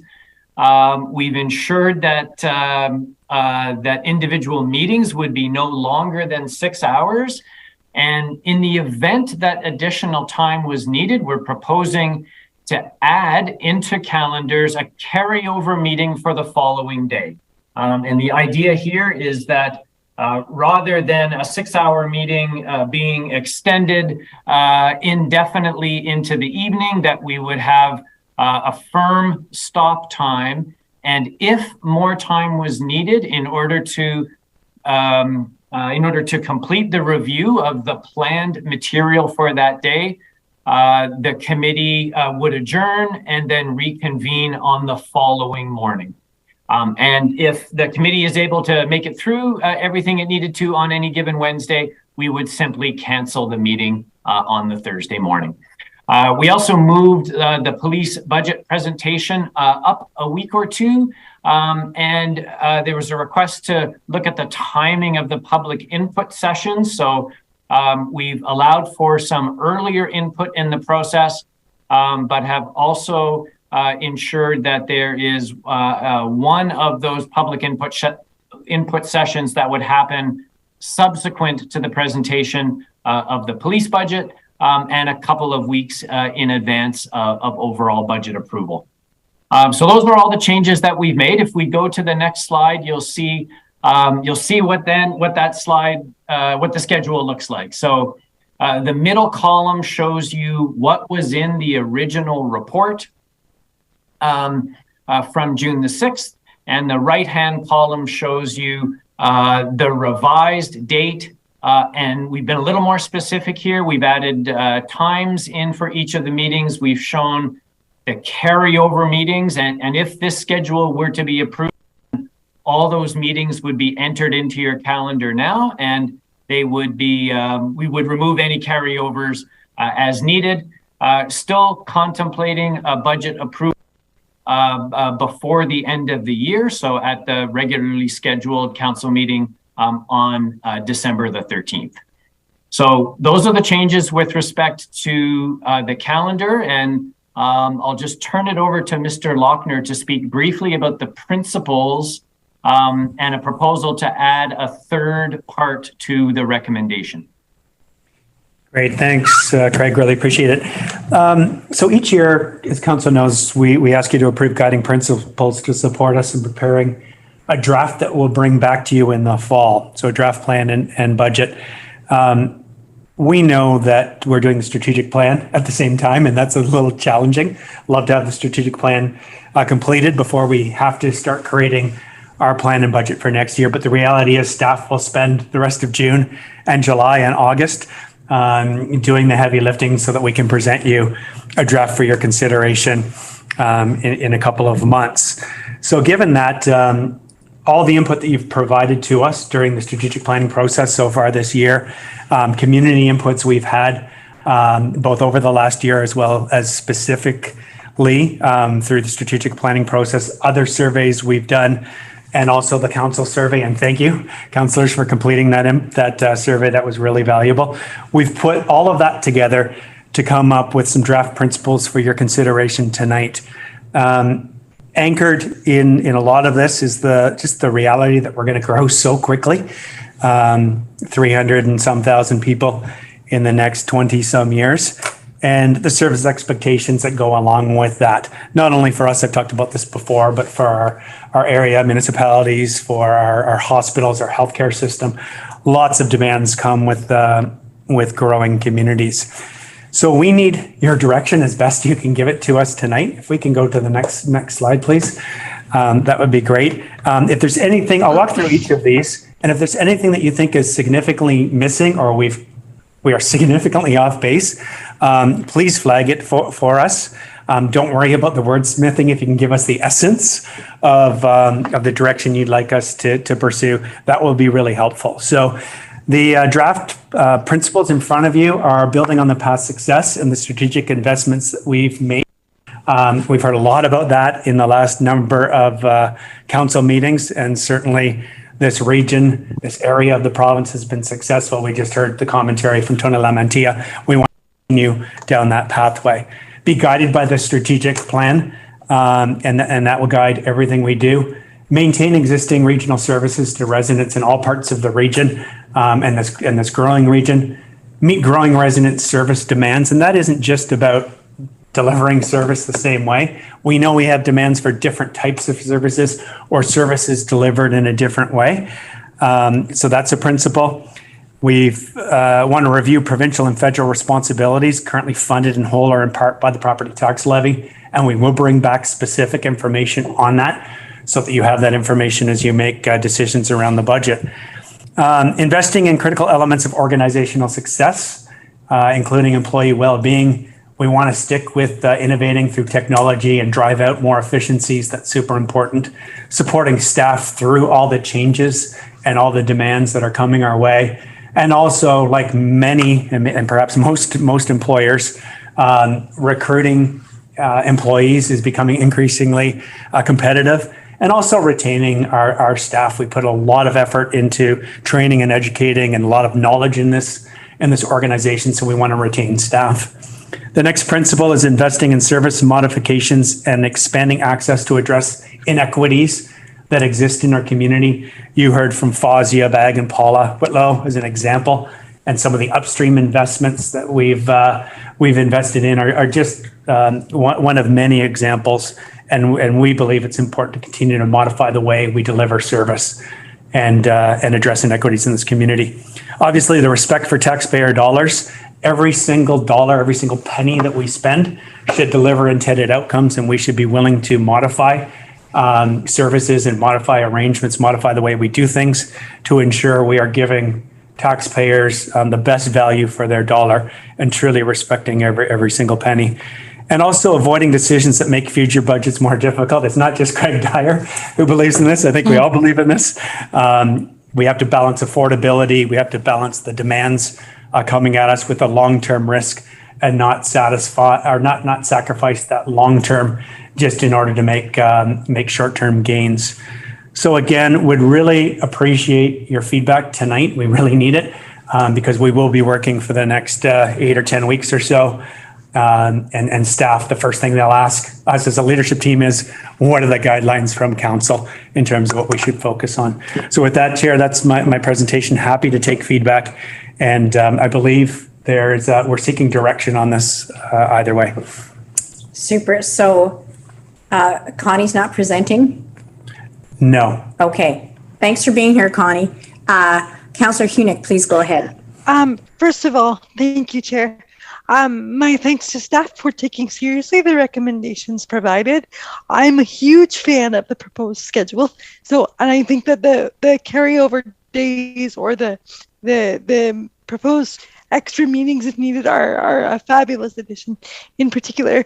I'm wondering though, if the limit of 6 hours is perhaps a little too low and could make things unnecessarily difficult. Would it be reasonable and would it make sense to make the limit of those 8 hours to match the typical workday? Or am I just being persnickety? Bruce? Craig. So through the chair, I think from a staff perspective, we're entirely in your hands here. We were trying to find a balance to, make sure that there was enough time to have, appropriate debate, discussion, presentation time. 6 hours seem like a good length. If adding an hour or two to that is helpful, probably then a slightly earlier start in most cases. From a staff perspective, no issues at all. If that's the will of council, then absolutely we'll make that happen. And Sorry, while I wasn't the crafter of this schedule, I do like it, and I'm wondering, Councillor Hunick, if it looks like we could get it done in an hour or two, I think we could have a motion to extend it. It's more a working sort of premise of this is the kind of chunk for a lot of people who may have other jobs or other obligations, that it would be a little bit more assured. Agreed. Okay, so I'm in favor of what's here, and I'm in favor of it being flexible, and I'm especially in favor of no more 14-hour meetings ever again. Thank you. Councillor Deutschmann. Thank you, Chair Redmond. Yeah, so just two things. First off, I recall Finance Chair was good enough last time around to make a request for proposals from councillors, and they were submitted in. I just felt, though, that those proposals seemed to get swallowed up or swallowed up by the various staff reports. And what I would like to see is that councillor suggestions or motions, as it's noted here, for consideration be kept as a separate item with a separate staff response to it, so that it's delineated that way all the way through. So, for example, I had the security for shelter, the one roof, and there was the request to consider senior and youth fairs. But the response to it was, again, it was sort of swallowed up inside the reports. And it would be nice if everything is kept separated so you could see what the councillor's request was and what the response to that was. Just makes it a little easier as a councillor to see that it was considered. I appreciate my asks were considered. It was just sort of hard to find. The other thing, on the schedule, I was just wondering, and I forget, sorry if Councillor Hunick brought this up, was on the final budget day, we're starting at 1, and I wasn't sure if that should be an earlier start since it's the final budget day and we're trying to finish everything, but I apologize if that was just discussed. So who would like to address that? Mr. Dyer? Certainly. So through the chair. So on the first item, I think Councillor Deutschmann, I think this is exactly what we're suggesting. So if you look at the top, near the top of the table, we're suggesting that notice of motions from councillors for request to staff to provide information would come in October, and then at the meeting that's proposed for October 18th, then each of those motions would be considered so that there was clear direction for staff that a motion was something that was requested and supported by a majority of committee members. And if that was the case, then yes, absolutely. Anything that was directed to staff would come back.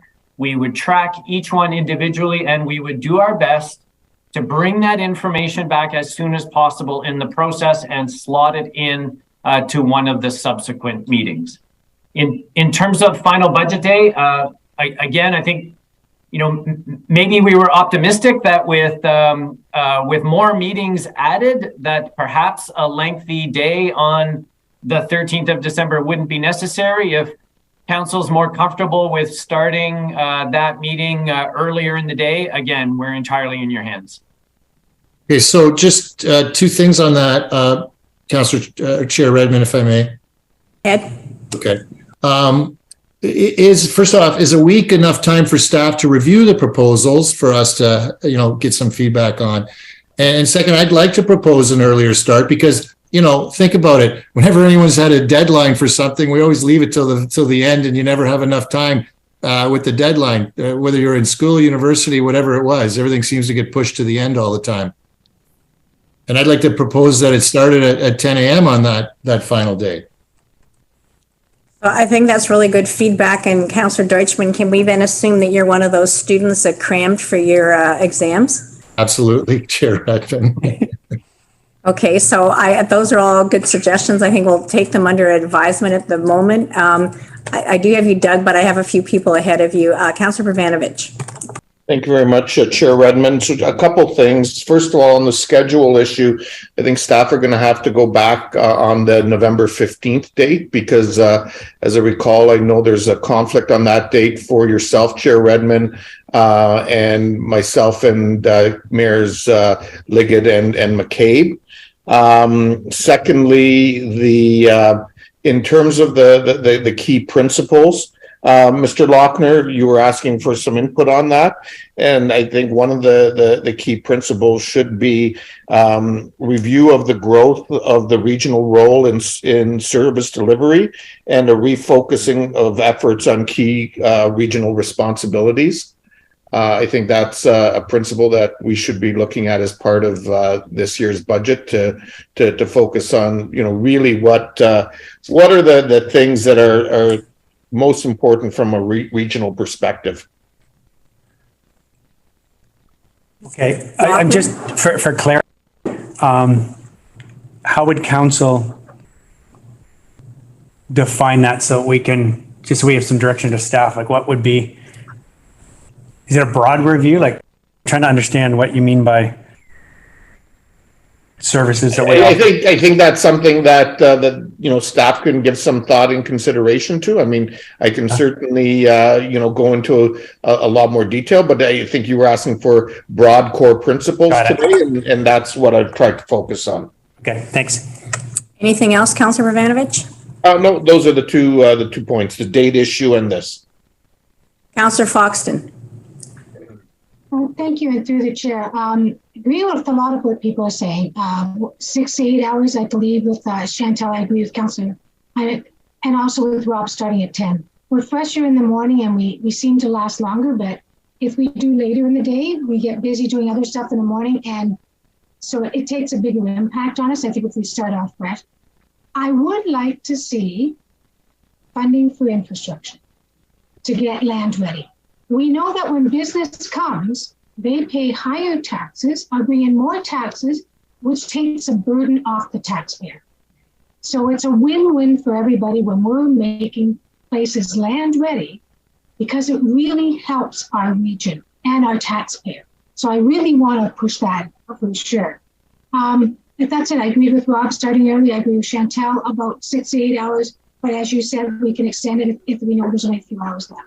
Thank you. I'm going to remind all of you when we're having marathon meetings that you all said you're good with longer meetings. Councillor Wolf.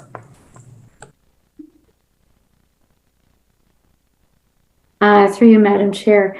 I like the new schedule. I can see your point, Chair Redmond, that if we need it longer, then we can extend it, if it's only going to be an hour or two.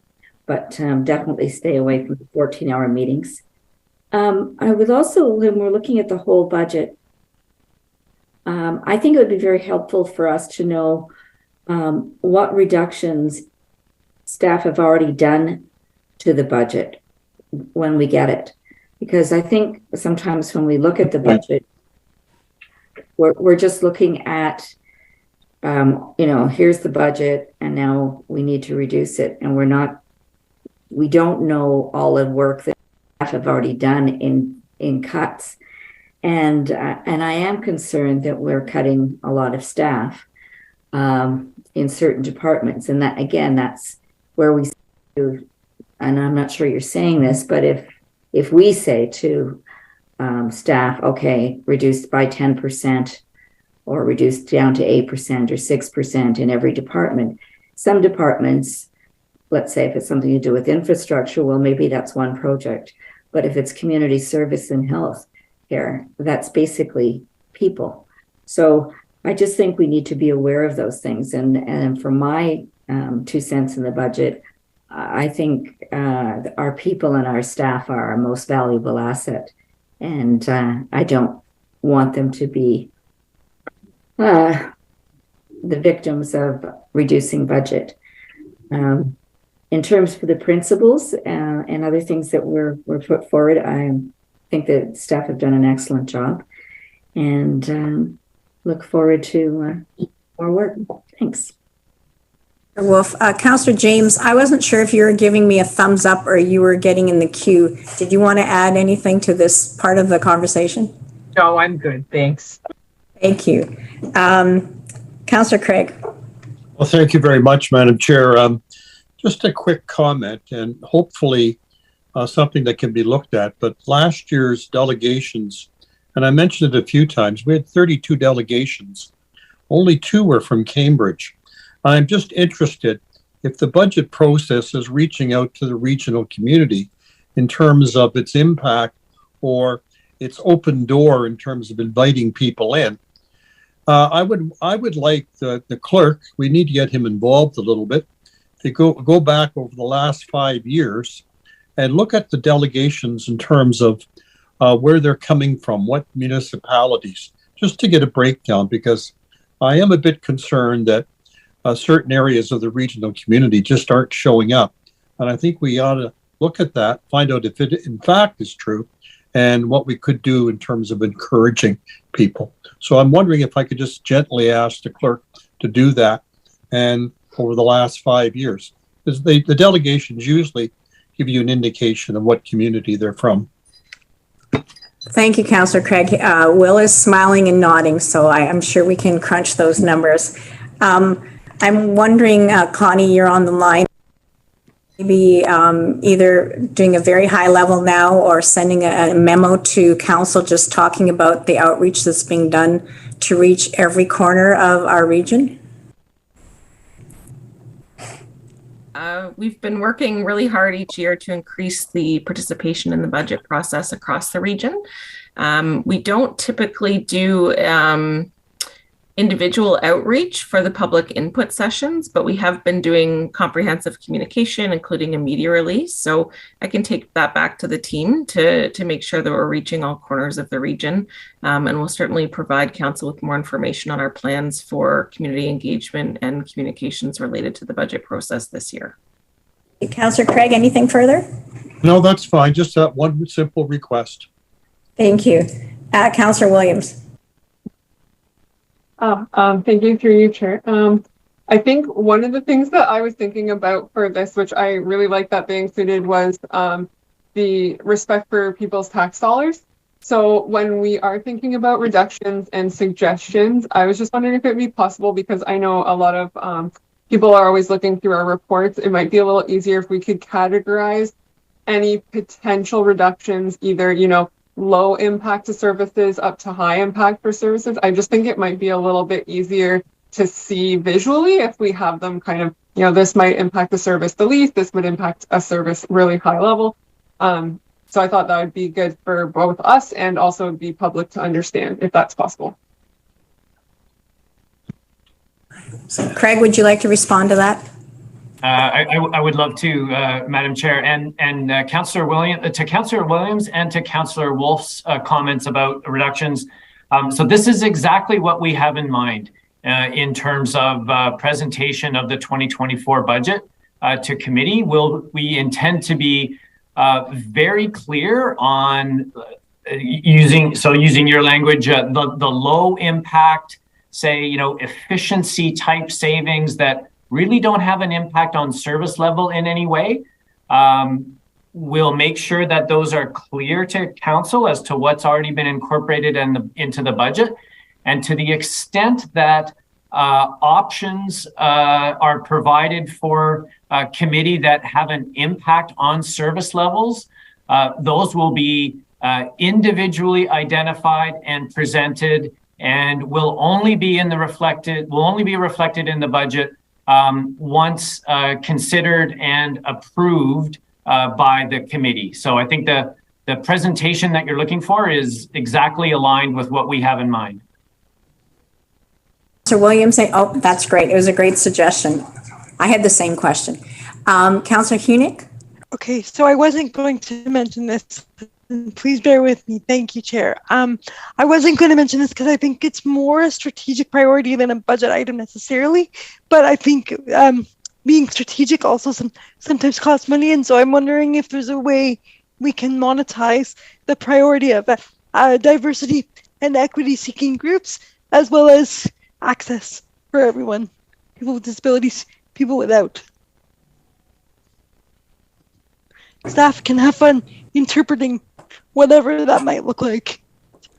I see Craig writing it down, so he will certainly try to translate it. I would almost think it might go back to Councillor Williams' comments about talking about who is impacted or who is benefited, because I think of the upstream funding, and I think that is a place where the previous council and this council has put their money where their mouth is. Exactly. That's what I'm, thank you. Yes, amen. So we do have a motion before us, which I think has been somewhat massaged. I don't know if it's necessarily been tweaked.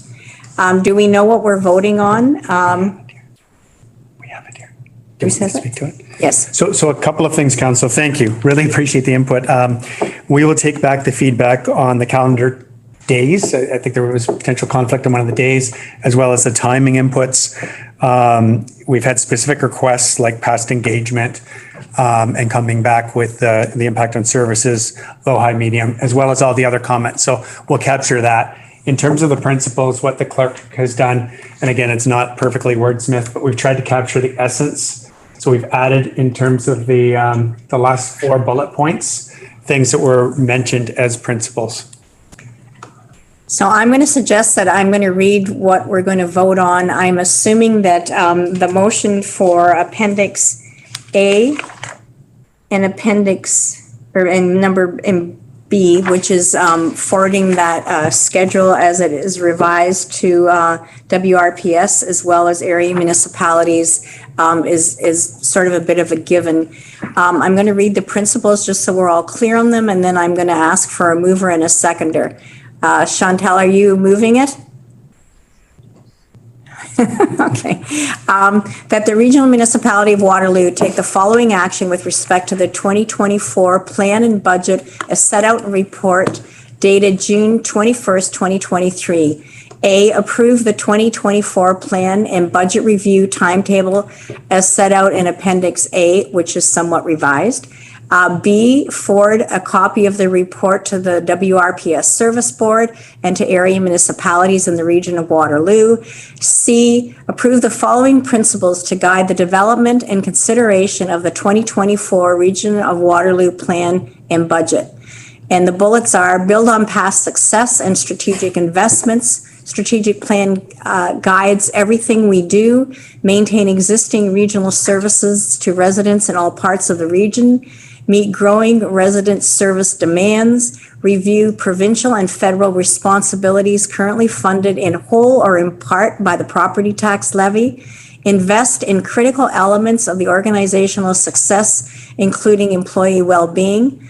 Technological innovation to drive effectiveness, supporting staff through change in building employee recruitment and retention capacity. Invest in service modifications and expanded access to address, I feel like I'm reading an eye chart, guys, to address inequities. Respect taxpayer dollars. Investment should be deliver intended outcomes. Avoid decisions that make future budgets more difficult.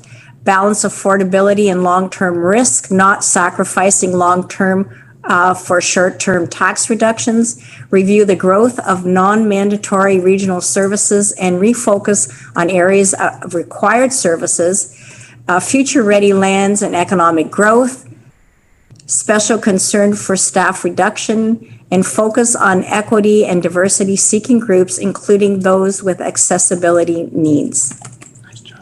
Thank you, Chair Edmund. Now that I know what we're talking about, I can move it. Thank you very much. Councillor Shantz, are you looking to second it, or do you have a comment?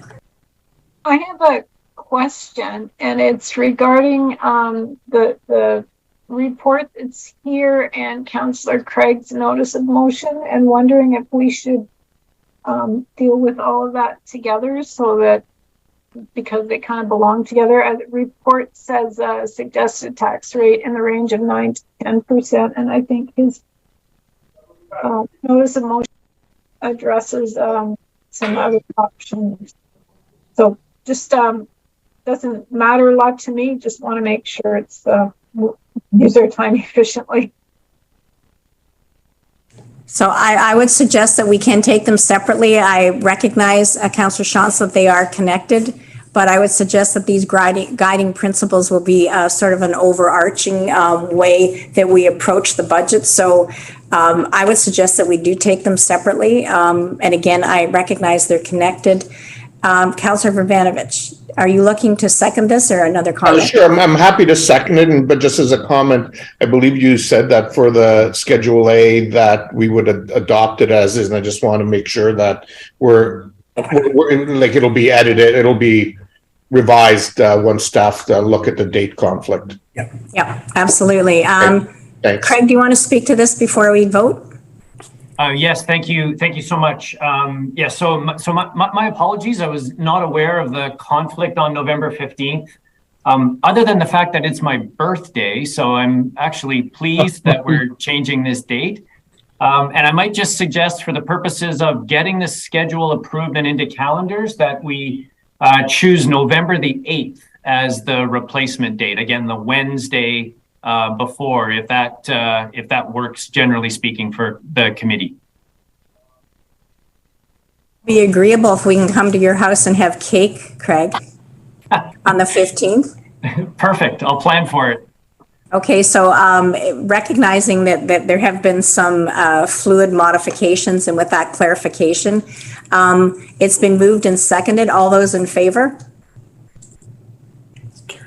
That is carried, colleagues. Thank you.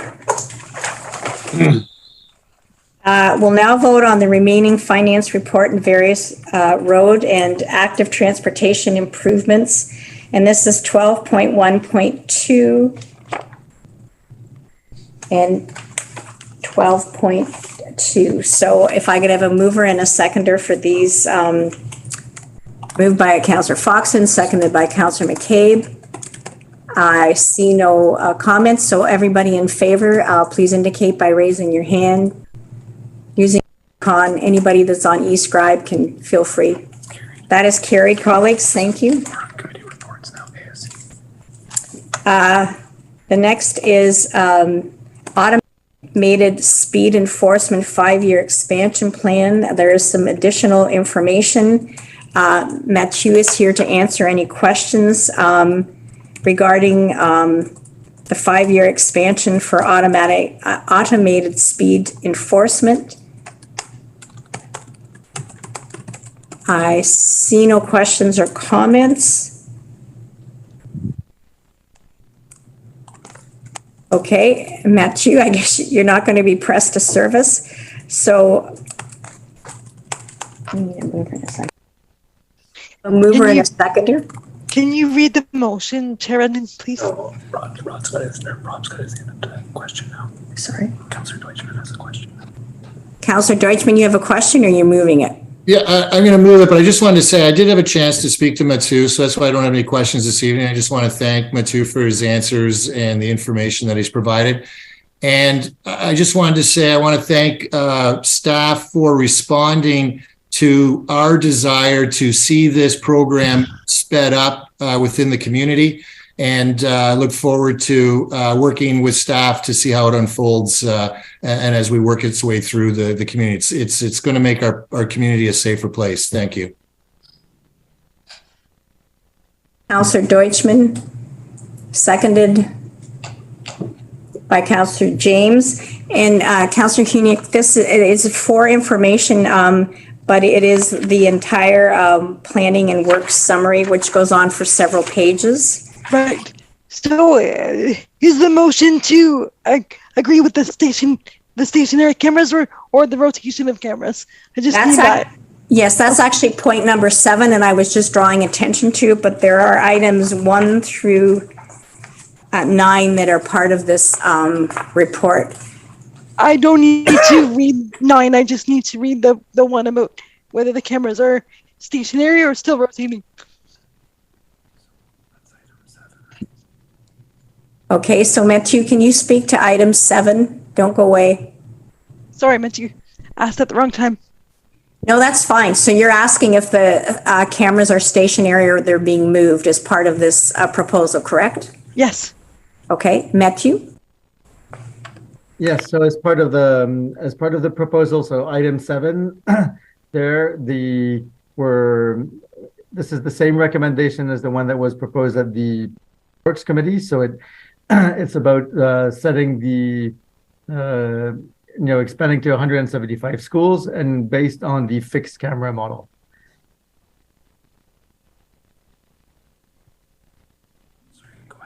So thank you very much for that clarification, Matthew. So it has been moved and seconded. So I would ask everyone to indicate support for the proposal. Any opposed? That is carried.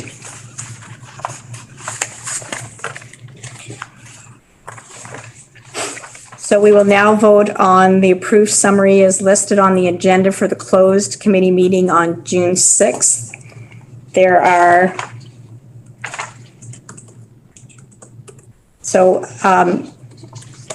I'll ask for a mover and a seconder, but the first part of it is that the Regional Municipality of Waterloo, A, approve agreement of purchase and sale to Rosedale Securities Limited. And part B of that same motion is authorize and direct regional solicitor to execute other such documents to the satisfaction of the Commissioner of Engineering and Environmental Services. The second item is that the Region of Waterloo enter into a Memorandum of Understanding with the Corporation of the City of Waterloo in exchange of certain lands and easements of properties known as 17, 23, and 29 Williams Street and 153 Herbert Street in the City of Waterloo. To facilitate the region's project to upgrade the Williams Street water supply and the city's project to develop a civic common pursuant to the Uptown Public Realm strategy. And again, that this be executed to the satisfaction of the Commissioner of Environment and Engineering. So those are the ones that I'm asking if we could have a mover and a seconder. Moved by Councillor James, seconded by Councillor Foxton. Please indicate your support. That is carried. Thank you, colleagues. We'll now vote to approve the summary as listed on the agenda from Community and Health Services Committee on June 6, 2023. And again, there's many parts to this. The municipality approved the 2023 funding allocations of $340,000 under Major Arts and Culture Organizations Grant Program as outlined in a report dated June 6, 2023. Number 2, that the Regional Municipality of Waterloo direct housing services staff to implement a housing stability system fee for service request and proposal response protocol as outlined in Appendix A to evaluate and respond to new housing first fee for service requests from community partners is outlined in a report dated June 6, 2023, and that the Regional Municipality of Waterloo direct housing services staff to implement the protocol beginning in the 2024 budget process. The third item deals with addressing anti-racism and advancing truth and reconciliation, equity, diversity, inclusion. And whereas the Anti-Racism Advisory Working Group was created in 2020 to advise Regional Council on how to address the systematic racism present in regional policies, procedures, and practices. And whereas the region, as a result of the Anti-Racism Advisory Working Group, has hired a Director of Equity, Diversity, and Inclusion and a Director of Truth and Reconciliation, and whereas continued work is required to engage residents, community partners, and municipalities in anti-racism work, and whereas this work needs to be decentralized and embedded within the way the region operates, therefore be it resolved, 1, that the CEO of the region consider ways to further embed reconciliation, equity, diversity, and inclusion in the regional operations and community engagement, including options for A, the continuation and expansion of a fixed team of community connectors specific to anti-racism, equity, and reconciliation initiatives in the region of Waterloo to collaboratively work with staff and the newly formed EDI Ready team action partnership to further create a process for transparency, accountability, and in decision-making. And B, the roles of the Director of Equity, Diversity, and Inclusion and Director of Truth and Reconciliation be included as part of the region's corporate leadership team. And number 2, that a copy of this resolution and the committee report be circulated to area municipalities so they can inform their work on truth and reconciliation, equity, diversity, and inclusion. If I could have a mover and a seconder. Moved by Councillor McCabe, seconded by Councillor Shantz. Please indicate your support by raising your hand. Carried. That is carried, colleagues. Thank you. The next item is Administration and Finance Summary of June 6th. I need a mover and a seconder. And this is of the Regional Municipality of Waterloo defer consideration of lobbyist registry to the 2024 plan and budget as set out in a report dated June 6, 2023. If I could have a mover, moved by Councillor Hugh, seconded by Councillor Harris. All those in favor, please indicate by showing of hands. That is carried. Next item is Audit Committee Summary, and we'll now vote to approve the summary listed on the agenda from the Audit Committee meeting on June 12, 2023. And the item states that the Regional Municipality of Waterloo appoint KPMG LLP as the region's external auditor for one-year term comprising the 2023 fiscal year at a cost of $172,400 plus all applicable taxes as set out in a report dated June 12th, 2023. If I could have a mover, moved by Councillor Harris, seconded by Councillor James. All those in favor, please indicate by showing of hands. That is carried. Next, report from the Chief Administrative Officer. There is none. Order, Chair, did we skip over the planning and works summary? Or did I just miss that? It was the first one we did, Councillor Shantz. Did you have a question? No. No, that's fine. I thought we went, that's fine. I have it on good authority. We did deal with it. We did it. So under regional chair, I bet you guys are already hoping that I don't have a report. And while I don't have a written report, I would like to draw our attention to the fact that this is the 4th anniversary of the launch of the LRT, and that construction of the ION brought nearly $5 billion of investment along the course since 2011. And the landscape of our community has changed dramatically since the construction began. And you can see this along the road, and you can see businesses opening and housing developments near the route. The ION provides residents with other public transit options. And it never was just about putting the LRT system in the region. It was also about an opportunity to upgrade the infrastructure, which is really needed in a community that's growing as quickly as ours. The ION provides greater connectivity to our bus and our express bus system through the network that was reconfigured when we built the spine of the LRT. And we've seen more vibrancy in our downtown course thanks to the ION. People are spending more time downtown, working, playing, and living, and that's despite the fact that we all weathered a pandemic. Our community is building up, not out, and the ION has helped to intensify our downtown cores, protecting our green space. So I just wanted to take a moment to sort of reflect on the fact that this was the result. Councillor Deutschman's got a picture. This is a result of successive councillors having vision and thinking big. And it's something that I believe that we have the capacity to do as the current council. So I just wanted to reflect for a moment on how auspicious this is. And for any of us that were on council with Tom Galloway, we remember that he knew exactly when spring stopped and summer started. And because the promise had always been that we would launch spring of 2019, and we did. So there is much to celebrate, and we are still reaping the benefits of that vision. I'm going to turn to the regional clerk to talk about the meeting calendar now. Thank you, Chair. So there was some discussion around our 2024 meeting calendar. Just at high level, we do our best when putting this calendar together to take into consideration everybody's schedules. The cadence that we generally try to have with committee and council meetings is a week in between, so that anything coming out of committee can be prepared for by staff for council to come back the week later at our council meeting. I know there were a couple of concerns with respect to a couple of conflicts regarding boards that other councillor members are part of, and there are those two conflicts.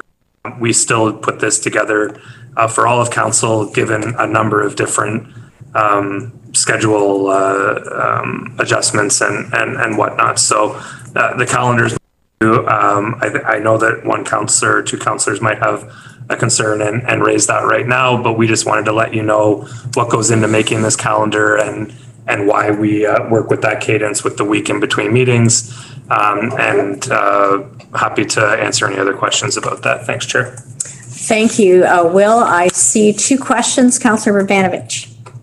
Thanks, Chair Redmond. And I'm going to leave it the way it is for now. I was going to move an amendment. The concern is that three of us, yourself, myself, and Mayor McCabe, sit on the University of Waterloo Board of Governors, which only meets 4 or 5 times a year.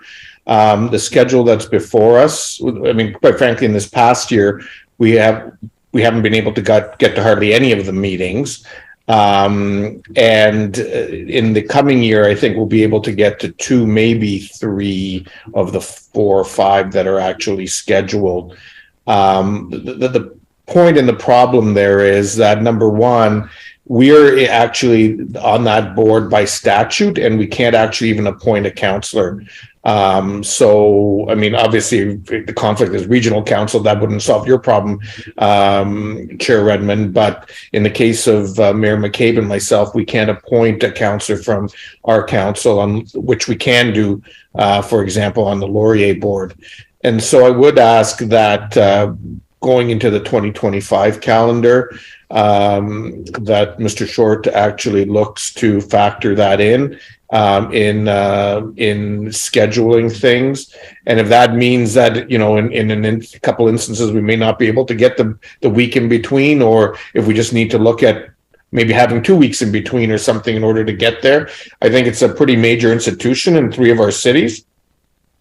And we're on that board, and so it, you know, we should be able to fulfill that obligation in the same way that we don't schedule over municipal council meetings. Thank you. Thank you very much for your comments. I would point out that this was flagged a while ago by both Councillor Urbanovich and Councillor McCabe, and we realized that it was always a constant conflict. Unfortunately, the university just was it today? They just posted the rest of their 24 schedule, but it certainly will take it under advisement and continue to talk to the university to coordinate, and hopefully there are committee days that start at 9 a.m. and I believe the University of Waterloo meetings start at 1:30. So if we are all really efficient and very focused, maybe we can get there on those days. So the attempt has been made to accommodate it, and I do appreciate that the University of Waterloo is an important board of governors for all of us. Councillor Foxton. First up, I want to applaud your sense of humor in making sure we'd be brief. But I wanted to commend staff. It must be a nightmare to try and get our coordinated schedules to work for them. So I do not envy your job, and I want to applaud you for what you have done and your openness to and willingness to look at changes. Thank you. Councillor Shantz, did you rethink your hand? Okay.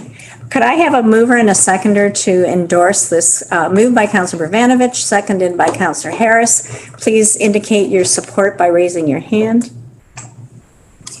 That is carried, colleagues. Thank you.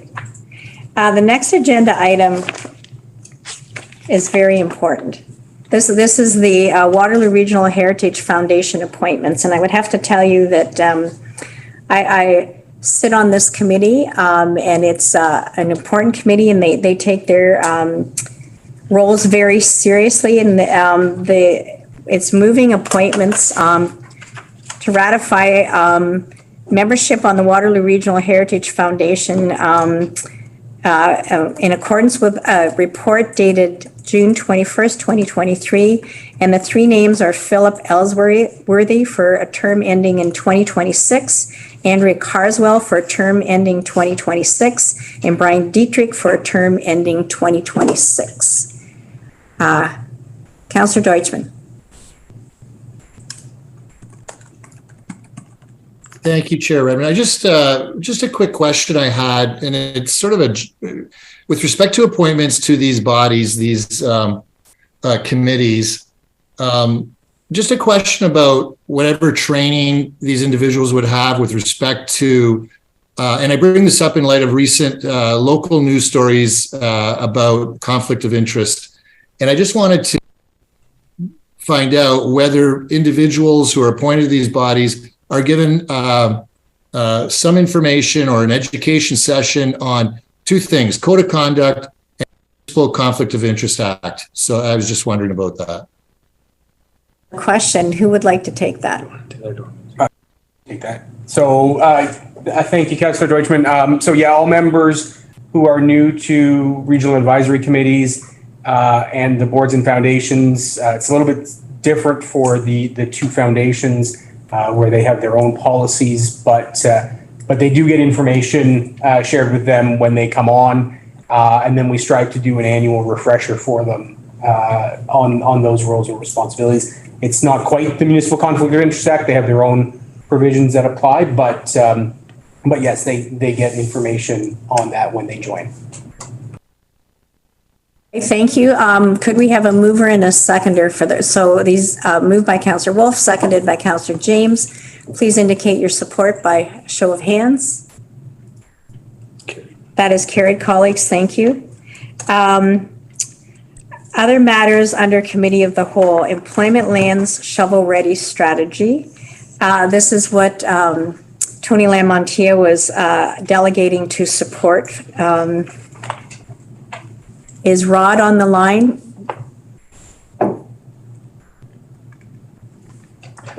Rod and Matt Chandy, who would like to sort of kick this off?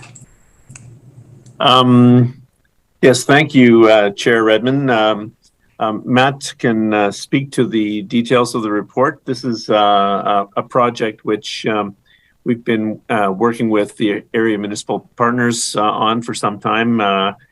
As regional councillors know, we have a fairly extensive inventory of employment land in or land that's designated for employment, but it's all at various stages of development.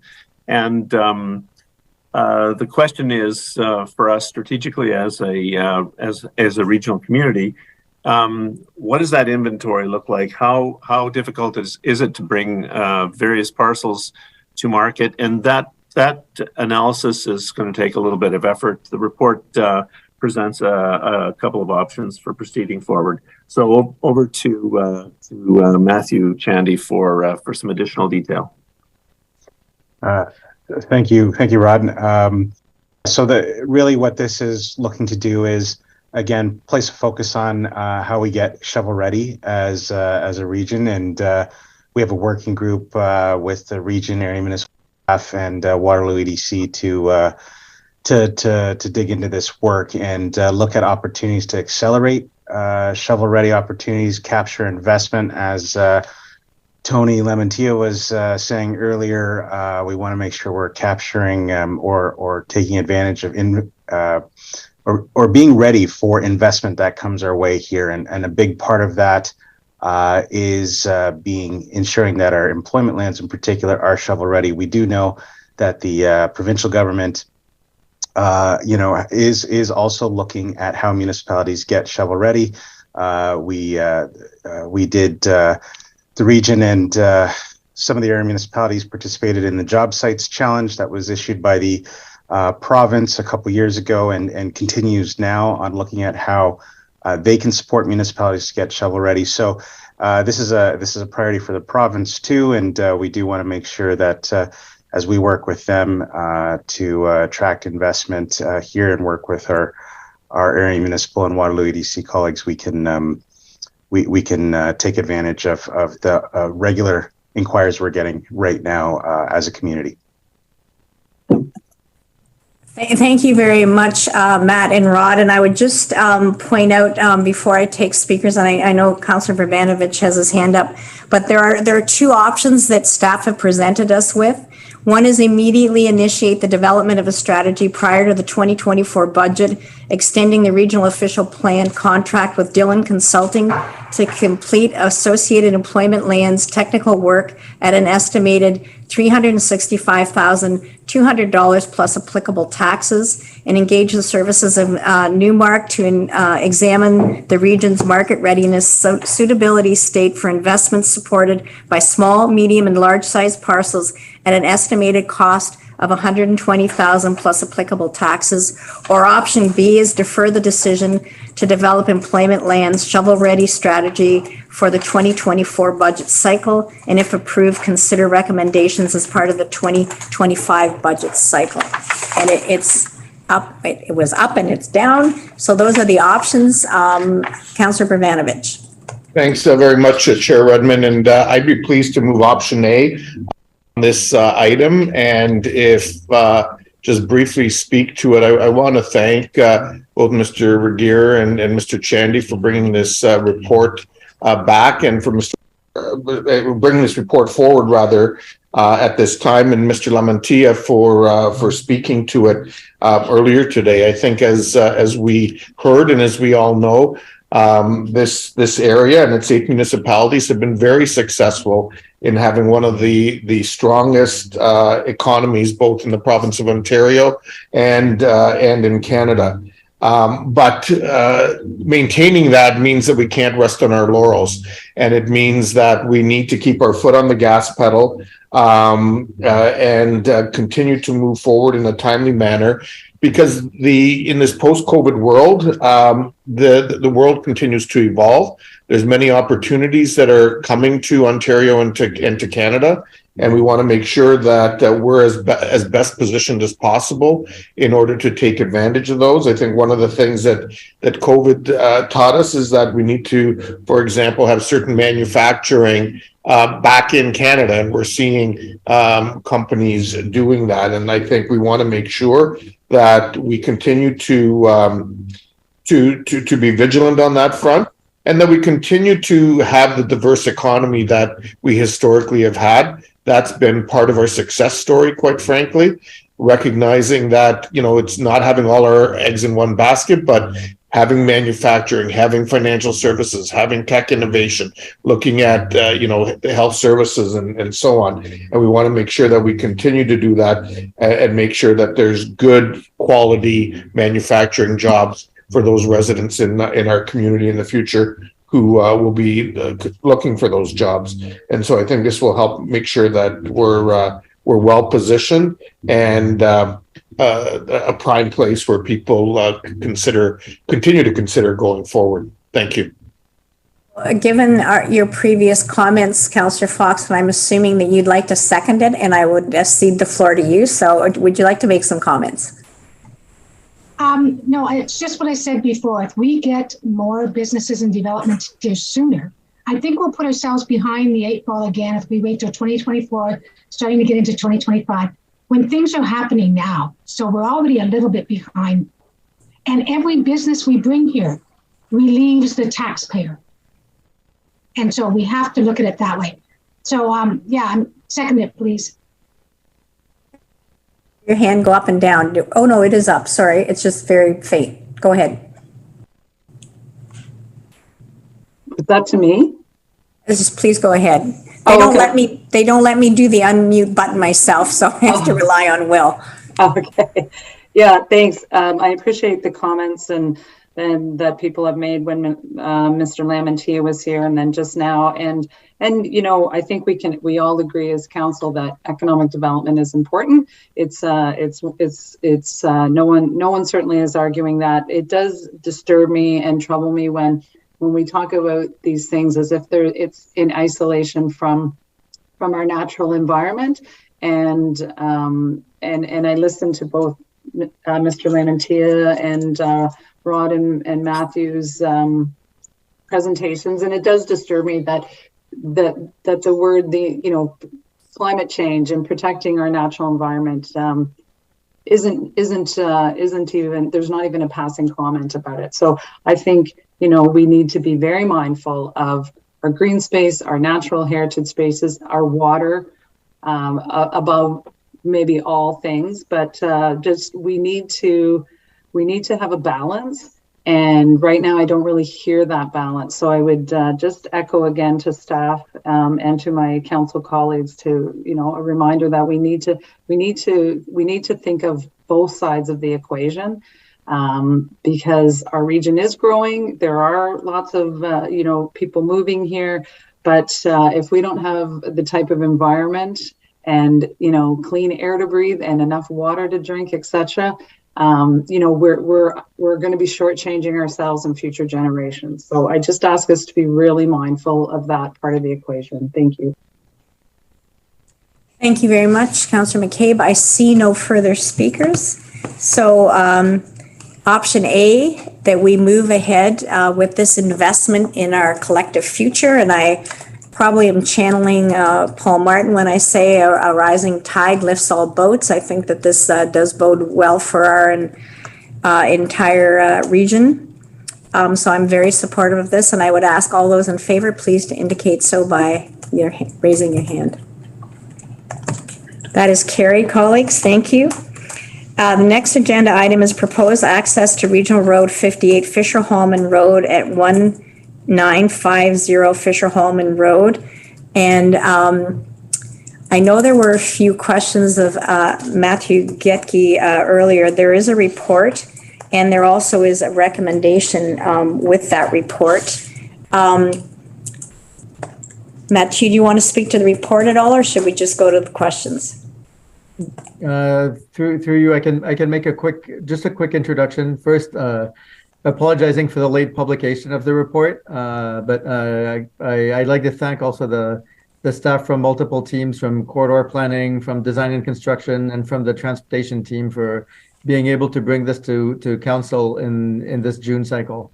So just going back to process maybe a little bit. So on May 25th, Schlegel Urban Developments, who delegated earlier today, submitted an application for this access permit with a left-in access into their private driveway. So we've, you know, after careful consideration from staff and discussions with the city and with the developer last week, we still recommend that only, and that's the recommendation included in the report, that only a right-in, right-out access be permitted. There's really three reasons for that. The first one is there's already a very good quality of access to the site, 2 full accesses on the north and on the south, and a right-in, right-out access on Fischer-Hallman with 2 roundabouts distributing all of the traffic. And you know, for this exciting mixed-use development. The second was what we talked a little bit earlier today is the risks of queuing vehicles impacting traffic flow on Fischer-Hallman, which is a constrained corridor. And they're just for a reminder of context, Fischer-Hallman could have been designed with 6 vehicle lanes instead of 4 in order to accommodate future demand, as there are, you know, to be able to support growth in this in this neighborhood and in the southwest part of Kitchener.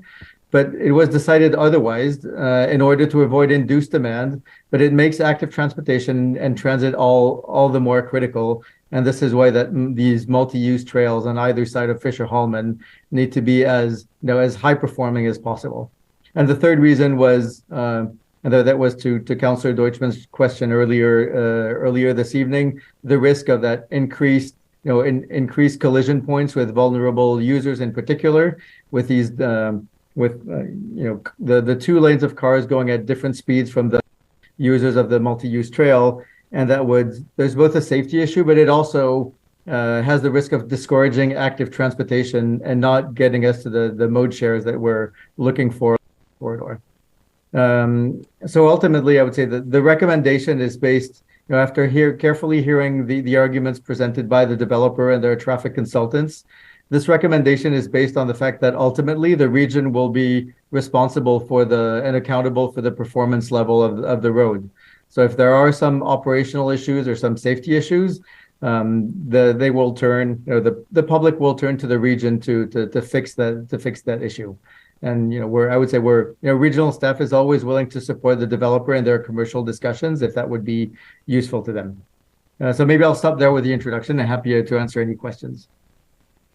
Thank you. Okay, so the staff report has a recommendation, but I know Councillor Pravanovich mentioned that he too had crafted one. Councillor Pravanovich. Thank you very much, Chair Redmond. And if I can ask staff to please put the recommendation on the screen. The recommendation that I'll be moving is as follows, and I'll read it out. It's that the Regional Municipality of Waterloo approve an amendment to Controlled Access Bylaw 58-87 for a permanent commercial access permitting right-in, right-out, and left-in turning movements on the east side of Regional Road 58, Fischer-Hallman Road, approximately 175 meters south of Huron Road, for the property municipally addressed as 1950 Fischer-Hallman Road. And I'm also adding a second clause that the Regional Municipality of Waterloo, at the discretion of the Regional Supervisor of Corridor Management, remove the inbound left turn movement at this intersection should the inbound left turn demand reach 120 movements per hour during weekday peak periods, or the intersection operates with unacceptable delays, queues, or collisions. And if you want to take a seconder, if I can speak to that, please. I see Councillor Craig is... Yes, I'll continue to chair. Thank you. So if Councillor Craig wants to second it, do you want to speak further to it? Yes, thank you, Chair Redmond, and I want to thank staff for the report that they've brought forward. The recommendation that's before us is not something new. It's consistent with the approach that has been taken on a number of instances along Ira Needles, at West Oak Trail, at the Wham property where lights have been put in, and so on. The secondary clause that's been put in place there with respect to West Oak Trail, with respect to the condition of movements, was really done in a manner that's consistent with what was done at West Oak Trail. I will note that we can't on one end be speaking about the desire to create 15-minute communities and making sure that people can easily and conveniently get to core services within their neighborhoods and then not make them accessible. We heard from the applicant, as we have heard previously and as council has decided previously, that this is a requirement and a need of the applicant and of their client. And if we want to see grocery stores and so on happening there, they need to be viable. And unfortunately, we keep coming to this scenario where staff keep making the same recommendation over and over, and council has numerous times gone in a different direction. And I think we need to be consistent in that approach. And probably what needs to happen is actually have a review around this issue in general, so we're not being faced in this situation. Fundamentally, staff have a role to make a recommendation, and council needs to balance a variety of factors and ultimately make a decision. And so I would urge council to support this. Again, it's consistent with previous council decisions.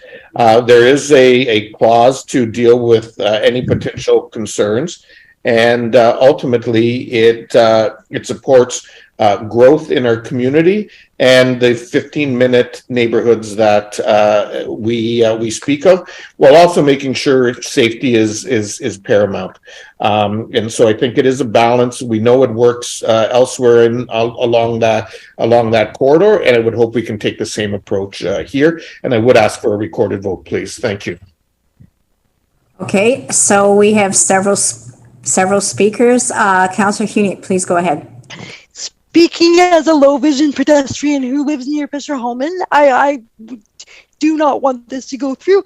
The idea is very scary to me, and the right in, right out is no less accessible than the left in, left out.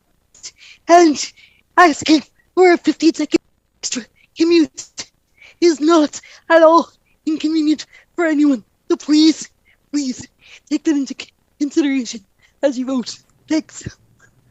Thank you, Councillor Hunick. Councillor James. Yeah, thank you, through you, Chair. Just a couple of questions. Should council approve this, Mathieu, can you confirm, who bears the cost of this? Typically, has it been the developers when we're making these decisions where council hasn't passed? Just confirm that. So through the chair, historically, and that's based also on our access policy. So accesses to a private driveway, which is the case here, which is not exactly the same case as West Oak Trail, which is a municipal, a city street. So access to private driveways all of the costs should be borne by the developer. Okay, and then there's also the notion that if there are, casualties, or I won't say casualties, that's a little harsh, but collisions, the region's at risk. Is this the same with some of the other developer paid, left-hand turns? Is the region still bears the risk with that as well, with those intersections? So ultimately, yes, the region is the owner of the road, so they're responsible. I would say, to make a very direct case between design and a specific collision, that's probably a bit of a stretch. I think that it's hard to really make that case, but so it's more, I would say the responsibility with the region is more about fixing it if we realize there is that a problem arises. Okay, all right, thank you, Mathieu. Councillor Deutschmann, please go ahead. Yeah, thank you. On that last point, I would say that the region would not be liable because of a left turn. But I just want to say it creates more risk with cars making a left turn across 2 lanes of traffic, because the attention of the driver is on the oncoming traffic looking for a gap to get into the plaza. And think about it yourself. You make a left turn and you suddenly realize, I forgot to check if there was a pedestrian or a cyclist there as I'm making a quick turn into. Left turns are dangerous across 2. It's also located between 2 roundabouts. So now we're congesting this heavily trafficked area, which is going to be a main artery down to the south to get up this area. No disrespect to anybody here. I just can't support this left turn at this intersection, predominantly for the safety reasons. I believe that there are sufficient access to the plaza in the Huron roundabout, down Huron Road, and just a right turn in, which is closer to the grocery store. I can't believe, in fact, I do not believe that the grocery store will not go there. My experience when I was mayor of North Dumfries with the Foodland and dealing with the Sobeys VPs, they will do anything they can to get a store into a location, even to the point where they will maintain an existing lease to exclude someone else from getting in there. They will go in there. They don't need the left-hand turn. And there is no convenience issue here. And I note that the only reason this is coming forward is because the grocery store is asking for it, but it's not a safety reason. No safety issue was raised. And that is my biggest concern with this. It is a safety issue, and it's not needed to gain access. There's no 15-minute issue with respect to access to this plaza by having that left turn lane there. It's just going to cause more potential injury and a significant point of potential conflict between drivers of other car on pedestrian, car on cyclist in this area. And I drive it every day, so I know this area very well. Thank you. Thank you, Councillor Deutschmann. Councillor Foxton. Point of order, Chair Redmond. I would ask, I'm watching body language on the screen, and I would ask, staff, I appreciate they have views on this issue, but I would ask that they don't reflect that in their body language as people are speaking. I didn't see any body language, but point taken, Councillor Bravanovich.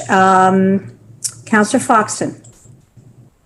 I'm really torn between this issue, and Councillor Deutschmann has mentioned the grocery store in there twice, and it has a left turn. There's left turn into the grocery store all the time, so I don't see the comparison. But I was driving down Fischer-Hallman, and I was quite prepared to support the left in. And the grocery store just past Bleams, it has a light, and it allows left turns in. And it's a disaster. I'm sorry, I really was uncomfortable with it. People were trying to wait for the car to turn in because it had advanced green for a while, but cars were backed up. And then they were trying to get around the car, was trying to turn in. And I thought, holy cow. Now, Huron is not as congested as the Bleams and Fischer-Hallman one is. And also I talked to Matthew about that, and that light there was paid for by, he said, the grocery store or the development or whatever. And I wondered whether we're going to continue to allow it, because I do consider it unsafe. So I'm really torn because the dynamics is quite different on Huron Road versus Bleams Road. The congestion there is quite phenomenal. But I'm still not sure. Thank you, Councillor Foxton. Councillor Craig, I do have you down. Councillor Erb, please go ahead. Thank you, Madam Chair. I am not going to support Councillor Urbanovic's motion. And I'm glad Ms. Ecker brought up the Ira Needles left-hand turn into the Canadian Tire. I use that area daily almost. And trying to make a left-hand turn into Canadian Tire when cars are stacked up trying to maneuver the roundabout, it is very, very dangerous. And as Councillor Deutschmann indicated, you're totally concentrated on the cars coming, and all of a sudden you realize there's a pedestrian or a cyclist on the sidewalk. And so for me, safety is the main issue here. I think there is an easier access using the roundabout, getting into the closest to the grocery store on Huron Road, rather than coming in off of Fischer-Hallman and have to maneuver a whole parking lot and a number of people there. If we're concerned about climate action, having additional cars idling and stacking up at a left-hand turn is not going in the right direction. I parallel this Fischer-Hallman's in similar ways to Franklin and Cambridge and Ira Needles in Waterloo, where we have a continuous flow of traffic with roundabouts where the traffic is moving smoothly and no left-hand turns going into any of the businesses other than maybe the Canadian Tire one, which I think doesn't work. The region has been advocating for this design of Fischer-Hallman since 2015, and so I think anybody that has been considering development or tenants going into it should be aware of that, and shouldn't be a condition of them applying. So I'm not going to support it, and it's related to the safety issue, and there are enough accesses to this site already. Thank you, Councillor Erb. Councillor Hunick, I'm going to go to Councillor Craig because he hasn't spoken to this, but I will come back to you. Councillor Craig?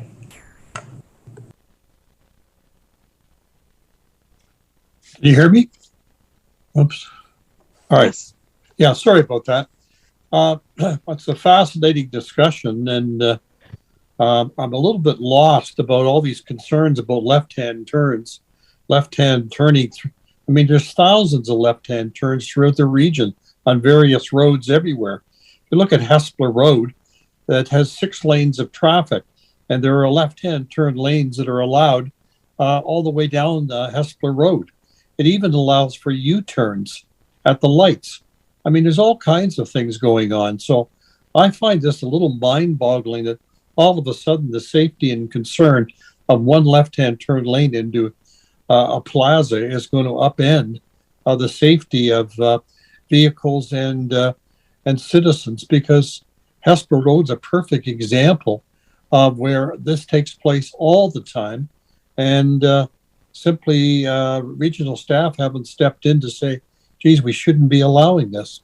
So I'm a little bit at loss at some of the concerns that are being expressed. Thank you. Yeah, Councillor Hunick, go ahead. The clause that the left-hand turn could eventually be removed once we reach a critical point, whatever that may be, essentially proves that there's enough access without it. And for that reason, I will not be supporting this motion. Thank you very much. Councillor Bravanovich. Thanks, Chair Redmond, and I'll just make a couple closing comments.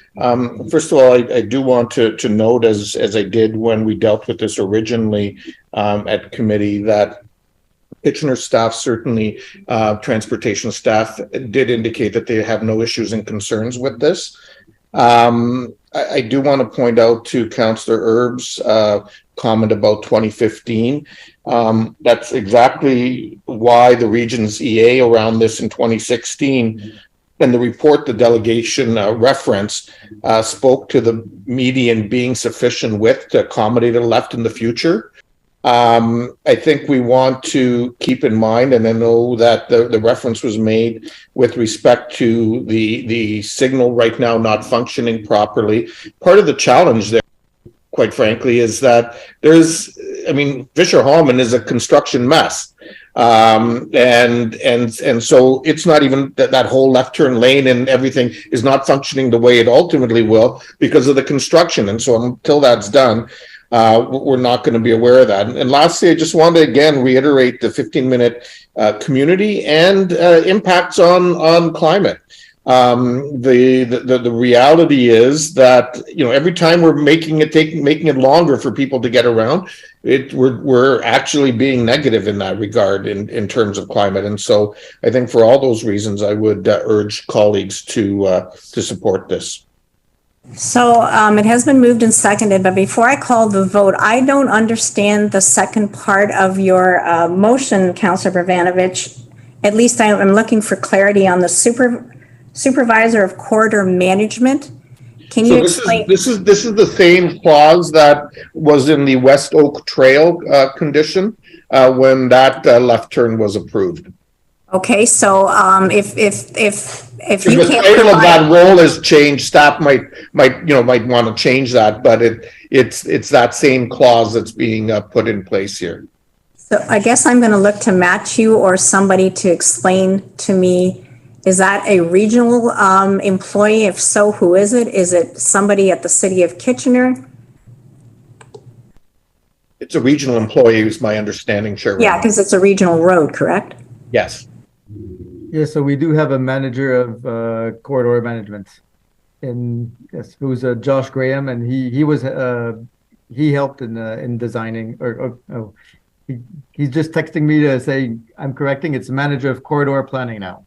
Sorry, I just scribbled it down because it wasn't a term with which I was familiar. Okay, colleagues, it's been moved and seconded. I see no more interventions, and a recorded vote has been requested. So I will look to the clerk. To work out some things. Yeah, we've done. Okay, Chair Redmond. Opposed. Councillor Craig. Councillor Craig. In favor. Councillor Deutschmann. Opposed.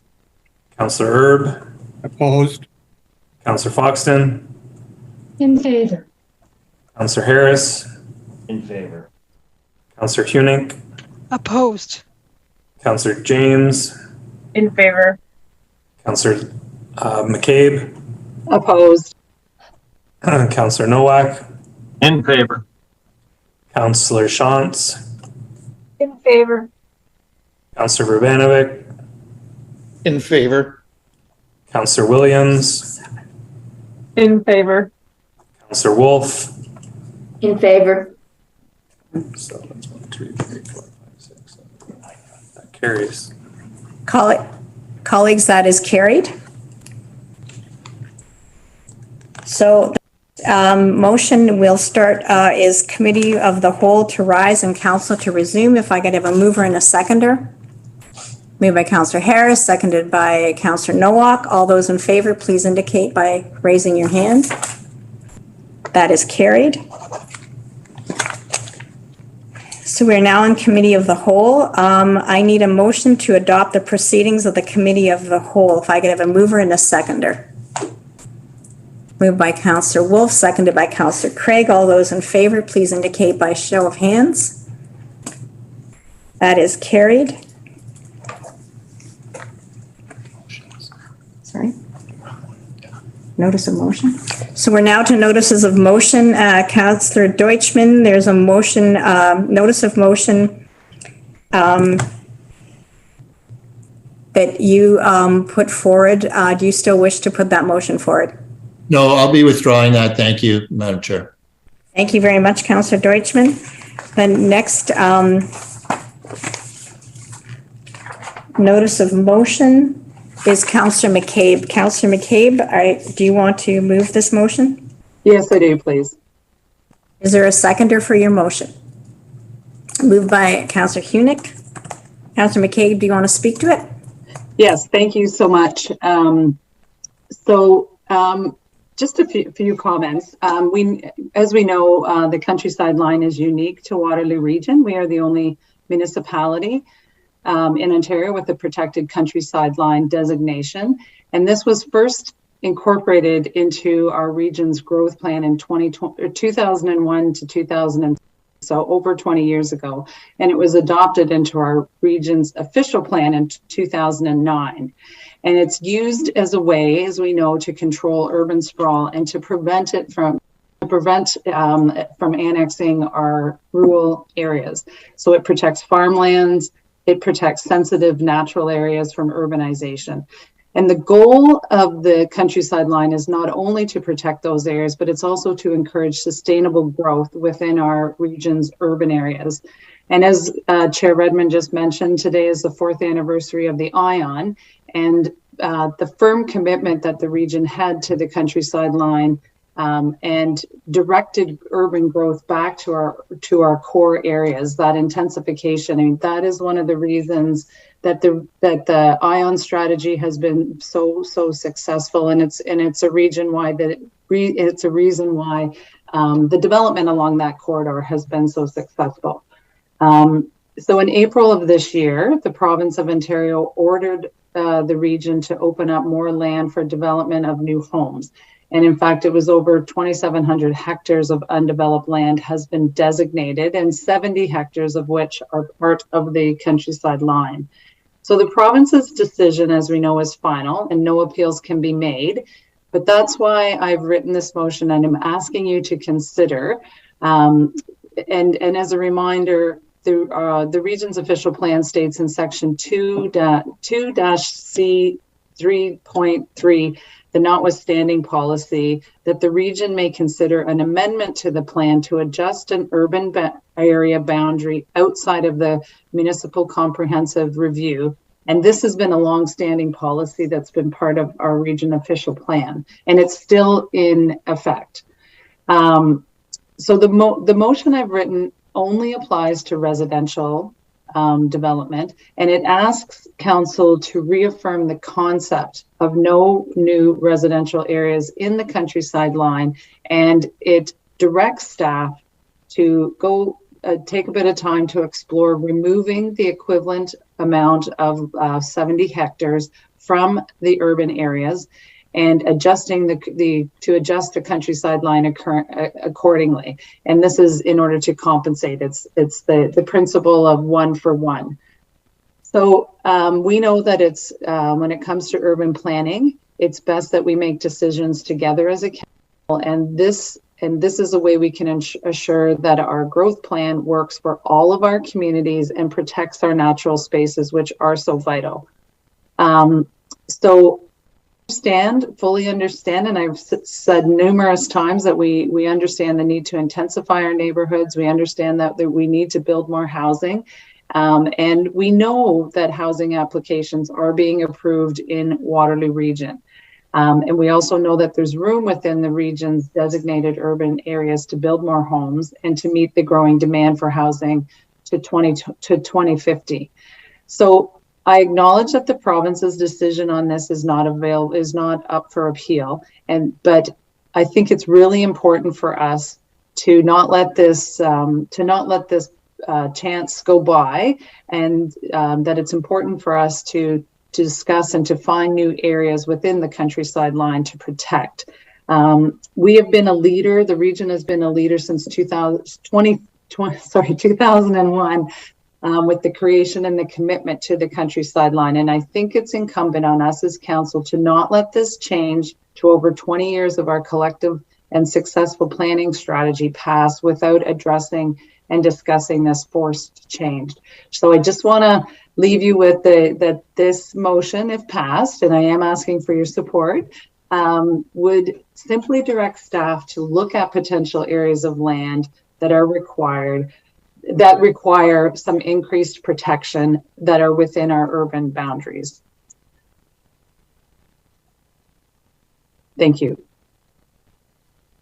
Thank you, Councillor McCabe. I'm wondering if, Rod, do you want to make a comment on this, or would you rather just be here for questions? Well, I'm in your hands, Chair Redmond. I would perhaps offer that because the minister's decision is not appealable, adjustments to the urban boundary I don't see a mechanism for making them, frankly, and I would suggest that there would be that decisions to that effect would probably invite legal action, but that's something we could discuss in another context. I will say that the fundamental principles of the regional official plan have been in fact supported by the minister, and that is that we will do detailed planning in order to conserve the natural heritage system of the region of Waterloo, to promote intensification and transit-oriented development, build 15-minute communities, support active transportation through our network, and so on. So I guess what another alternative approach to this would be to refer the issue to the planning process, the detailed planning process, which area municipalities in partnership with the region will now undertake to support the development of the new areas that have been brought into the urban area of the region. And I see lots of opportunity for some good, solid community planning that preserves important natural resources and creates open space for a much denser region of Waterloo. Thank you very much, Rod. I'll go to Councillor Bravanovich.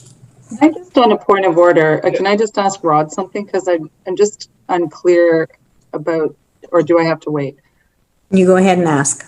Well, Rod, when we talked before, that wasn't you hadn't raised anything about this legal issue, and we had talked about the good potential for adding extra protection to some lands.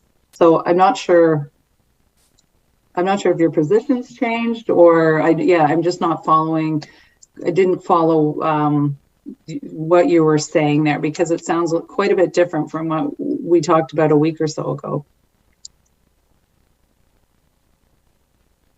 Oh, and you're on mute. I'm on mute too. You're on mute, Rod. Apologies. Yeah, the minister's decision is final on the. No, I understand the minister's decision is final. Yeah. So I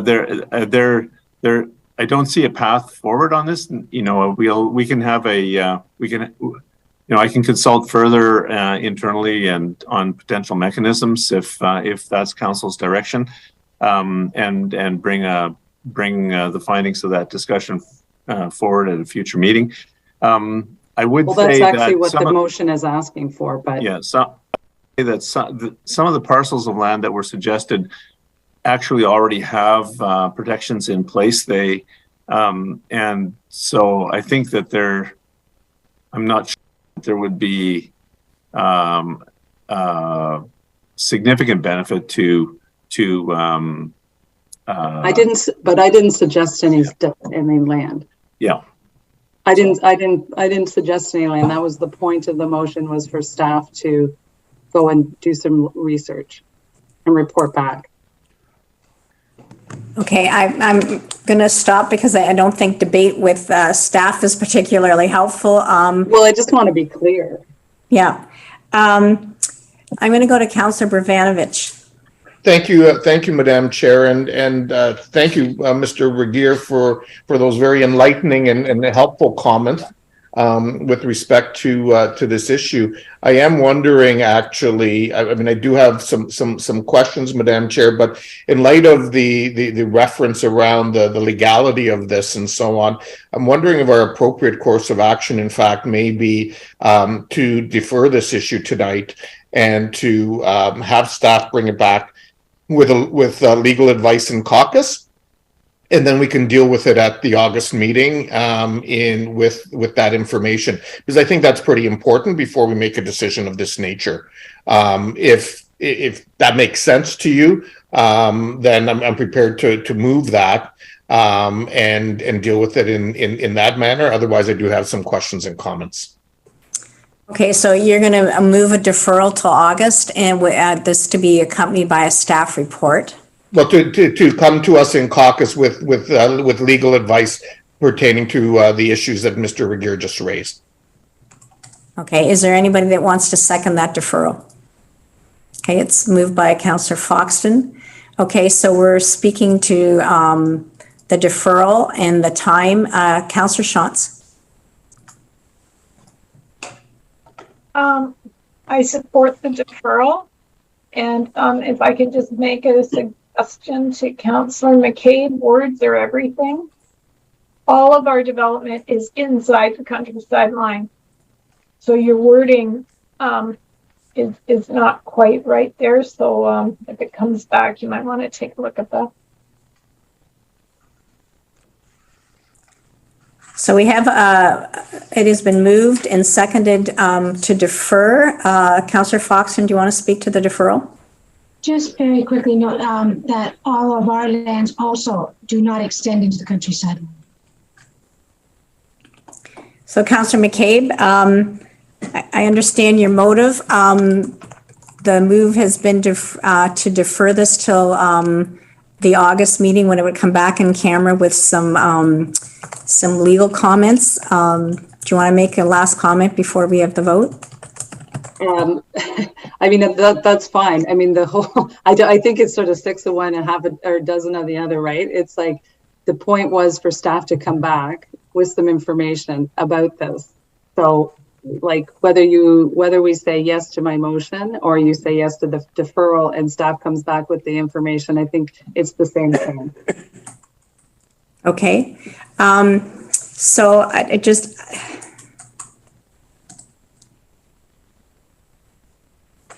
okay, it directs staff to explore. I guess I didn't see it quite the same way that you're characterizing it. But so the motion is to defer, and this would come back in August. So voting on the motion to defer this, all those in favor, please indicate by raising your hand. That is carried, colleagues. Next notice of motion is from Councillor Craig, and I just want to point out that earlier in this meeting when we were talking about budget meetings, everybody said they like long meetings, so here we are. We have a motion from Councillor Craig, but before he speaks to the motion, is there somebody who wants to second it? Councillor Deutschman, so it's been seconded, and the motion is that the Region of Waterloo directs staff to develop a 2024 plan and budget to achieve a 2024 tax rate impact in the range of 6% and 8% for the direct regional services, excluding police services, and outline for budget committee's consideration any proposed service level expansions and service level reduction options required to achieve this target. So Councillor Craig, I will go to you. Well, thank you, Madam Chair. Just very quickly, at this late hour, one of the things I found, I got called by the press and asked, how do you think feel about a 10% increase?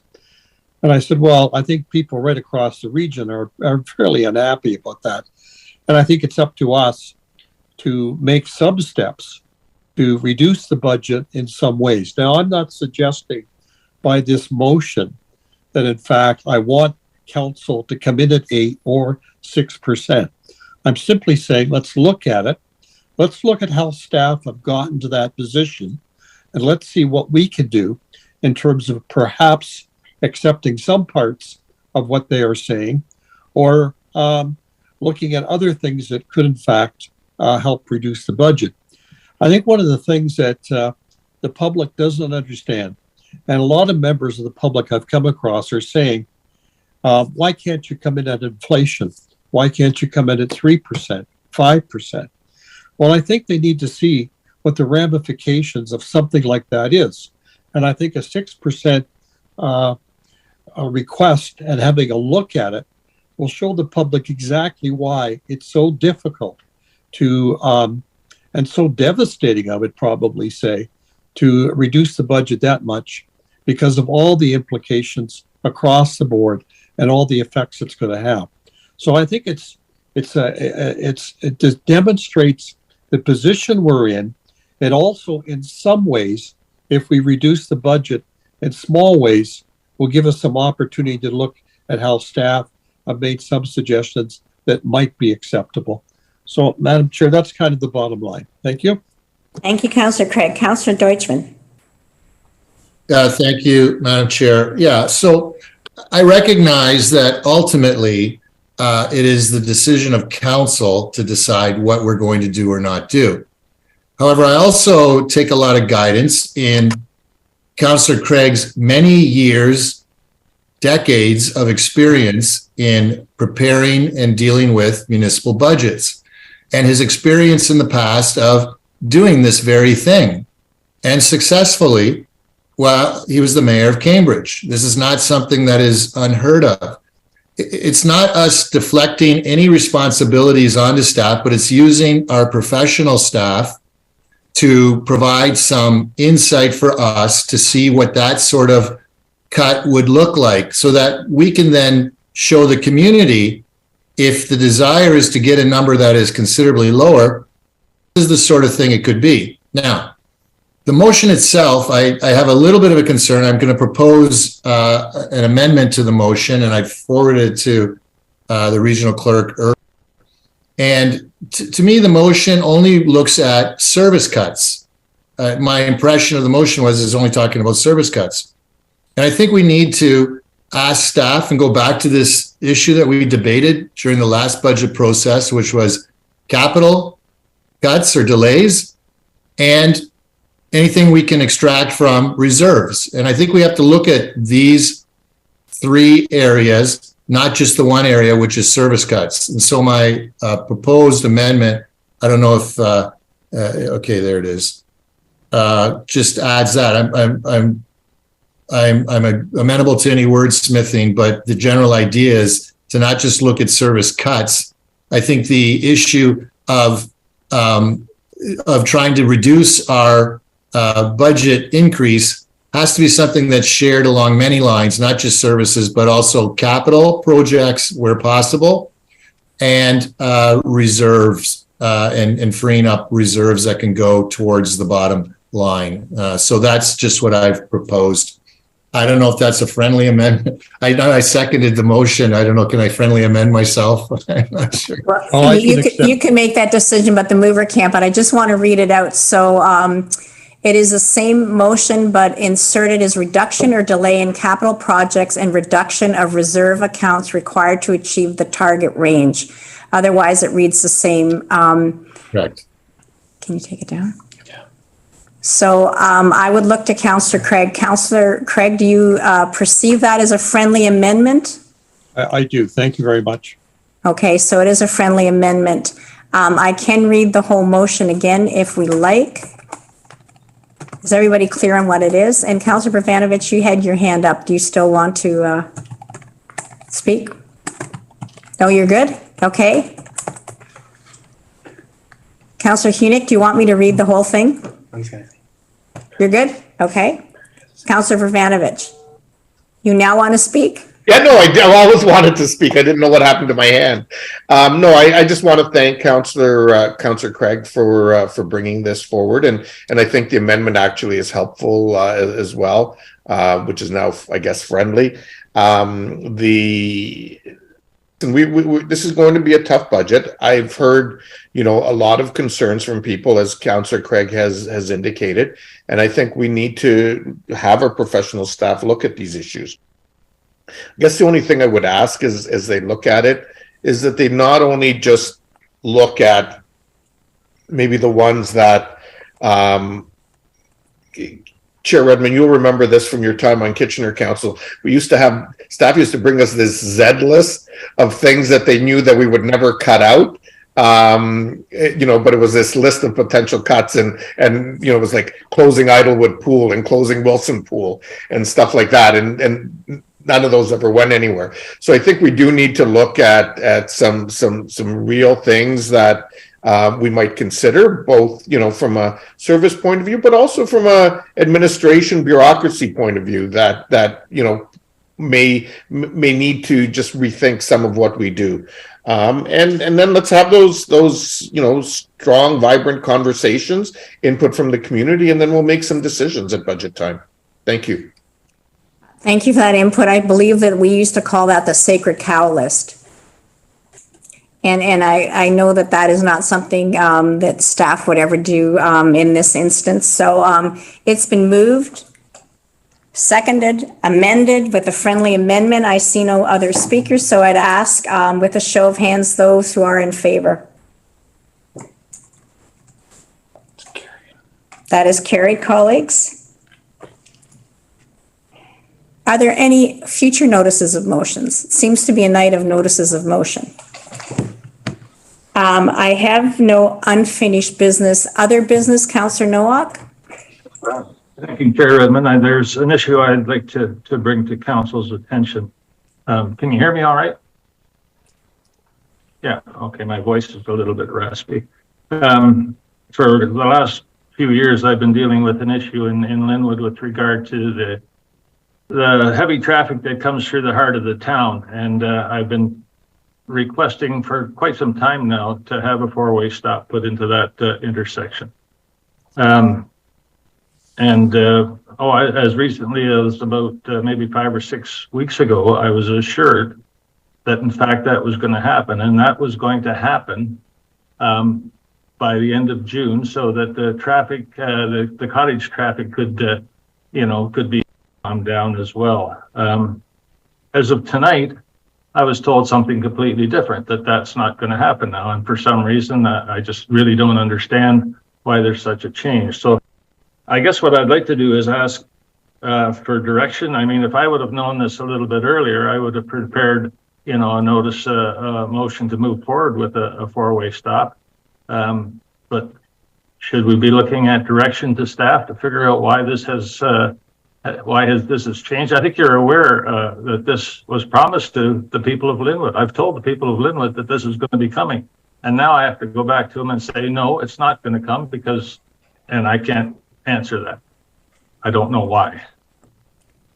So I appreciate your bringing this forward, and I'm wondering, Matthew, can you speak to this, or should we just refer this to staff? Matthew? Yeah, I can just specify. So we are, for that specific intersection and a number of other ones that we've looked at throughout the townships, we're looking at and we are working on rewriting the warrants, but we understand that's a process that takes a little bit of time. I know the staff had shared a first draft of the warrant, but it's not, right now it's not effective. So they're still working on it. And that's something we can bring in August or September, depending on how quickly we land it, and also of how we work with area municipalities. So I would say if we want to do this faster, and hearing what Councillor Nowak is looking for, I think it's we should include it as part of the pilot that's still ongoing, because there's a few years left with the pilot, and that could be a way of doing it in anticipation of the revised warrants that we're looking at and that will be implemented later. So Matthew, I certainly am familiar with this issue, and it's something that Councillor Nowak and I have talked about in the past. So if it's included in the pilot, which I think is a great suggestion, how quickly would the four-way stop be installed? I'll check with the team, but normally it's just it's a paint job and a sign, so that's something that can be done in July. Councillor Nowak, does that suit your needs? Well, it's, you know, July would be fine. You know, the sooner the better. I think, you know, it's not a very expensive proposition. I don't know how much these signs cost, but certainly, yeah, I know there's going to be some disappointed people that it hasn't happened sooner, but I guess we'll have to live with that. I was just sort of caught off guard by hearing that it wasn't going to happen when it was supposed to happen. So that was very disappointing. But if do we need a motion to that effect, or can we just take this as staff direction to have that implemented in early July? So I guess I'd like to match you. The direction would be that this would be included, this four-way stop, as part of the pilot project and would be installed as soon as possible. Yes, that would be good direction to us, so we can do it. We can include it in the pilot. Okay. Okay, well, we'll live with that and see how that works. I suspect that Councillor Nowak's a very good painter and knows how to screw a sign to a post. So if he needs some help, I'm sure he'd be happy to give you backup. Yeah, if you need a little extra help, I'm glad to see what I can do for you. I do appreciate the fact that the warrants are being looked at all of these intersections, but that doesn't help this specific one, which has been the topic of many conversations. So Councillor Nowak, thank you for bringing that up. Okay. Thank you. Thank you for listening. Councillor Foxton. Thank you, Chair. I sent all of you an email. This Sunday is National Indigenous Day of Prayer, and they're having a special service at the Royal Chapel of the Mohawks on 301 Mohawk Street in Brantford, Ontario at 2:00. I will be attending. Interesting that my Indigenous niece is here with her 4 children, and I'm going to make them come along with me. So sounds like an interesting afternoon. Thank you for sharing that. Councillor Shantz. I just wanted to tag on to Councillor Nowak's comment, and I'm disappointed to hear that he's going through this. I thought we'd sort of moved on past that, and I guess I would ask for direction going forward. When we have issues, do we try to work them out with staff, or do we bring them right to council? It's an issue, honestly, that's been ongoing for years, and as I said, I thought we'd moved past it, but I guess some direction would be good. So my reflection to you, Councillor Shantz, would be that the policies and procedures that we set out are the ones that staff follow. So any regional councillor that has an issue and goes to a commissioner and is not satisfied with the answer that they get should come to my office. And we will certainly have a listening ear. I don't know that it necessarily has to come to council. I would agree with Councillor Nowak. I thought that this issue had been resolved. I think we have come to a good conclusion, but we certainly did discuss this at length. So I would just suggest that we're all politicians on this call, and if it needs a political answer or a listening ear, that would be the way that I would suggest. I don't think there's any process that's perfect. I would have to say, as much as we have amazingly professional staff at the region, they're not perfect. Our policies aren't perfect. So when somebody who represents the people butts up against something that feels a bit immovable, that they should know that they always have the access of coming to our office, and we'll work it out. Not saying that everybody's always going to get what they want, but at least we'll make sure that the process is working appropriately.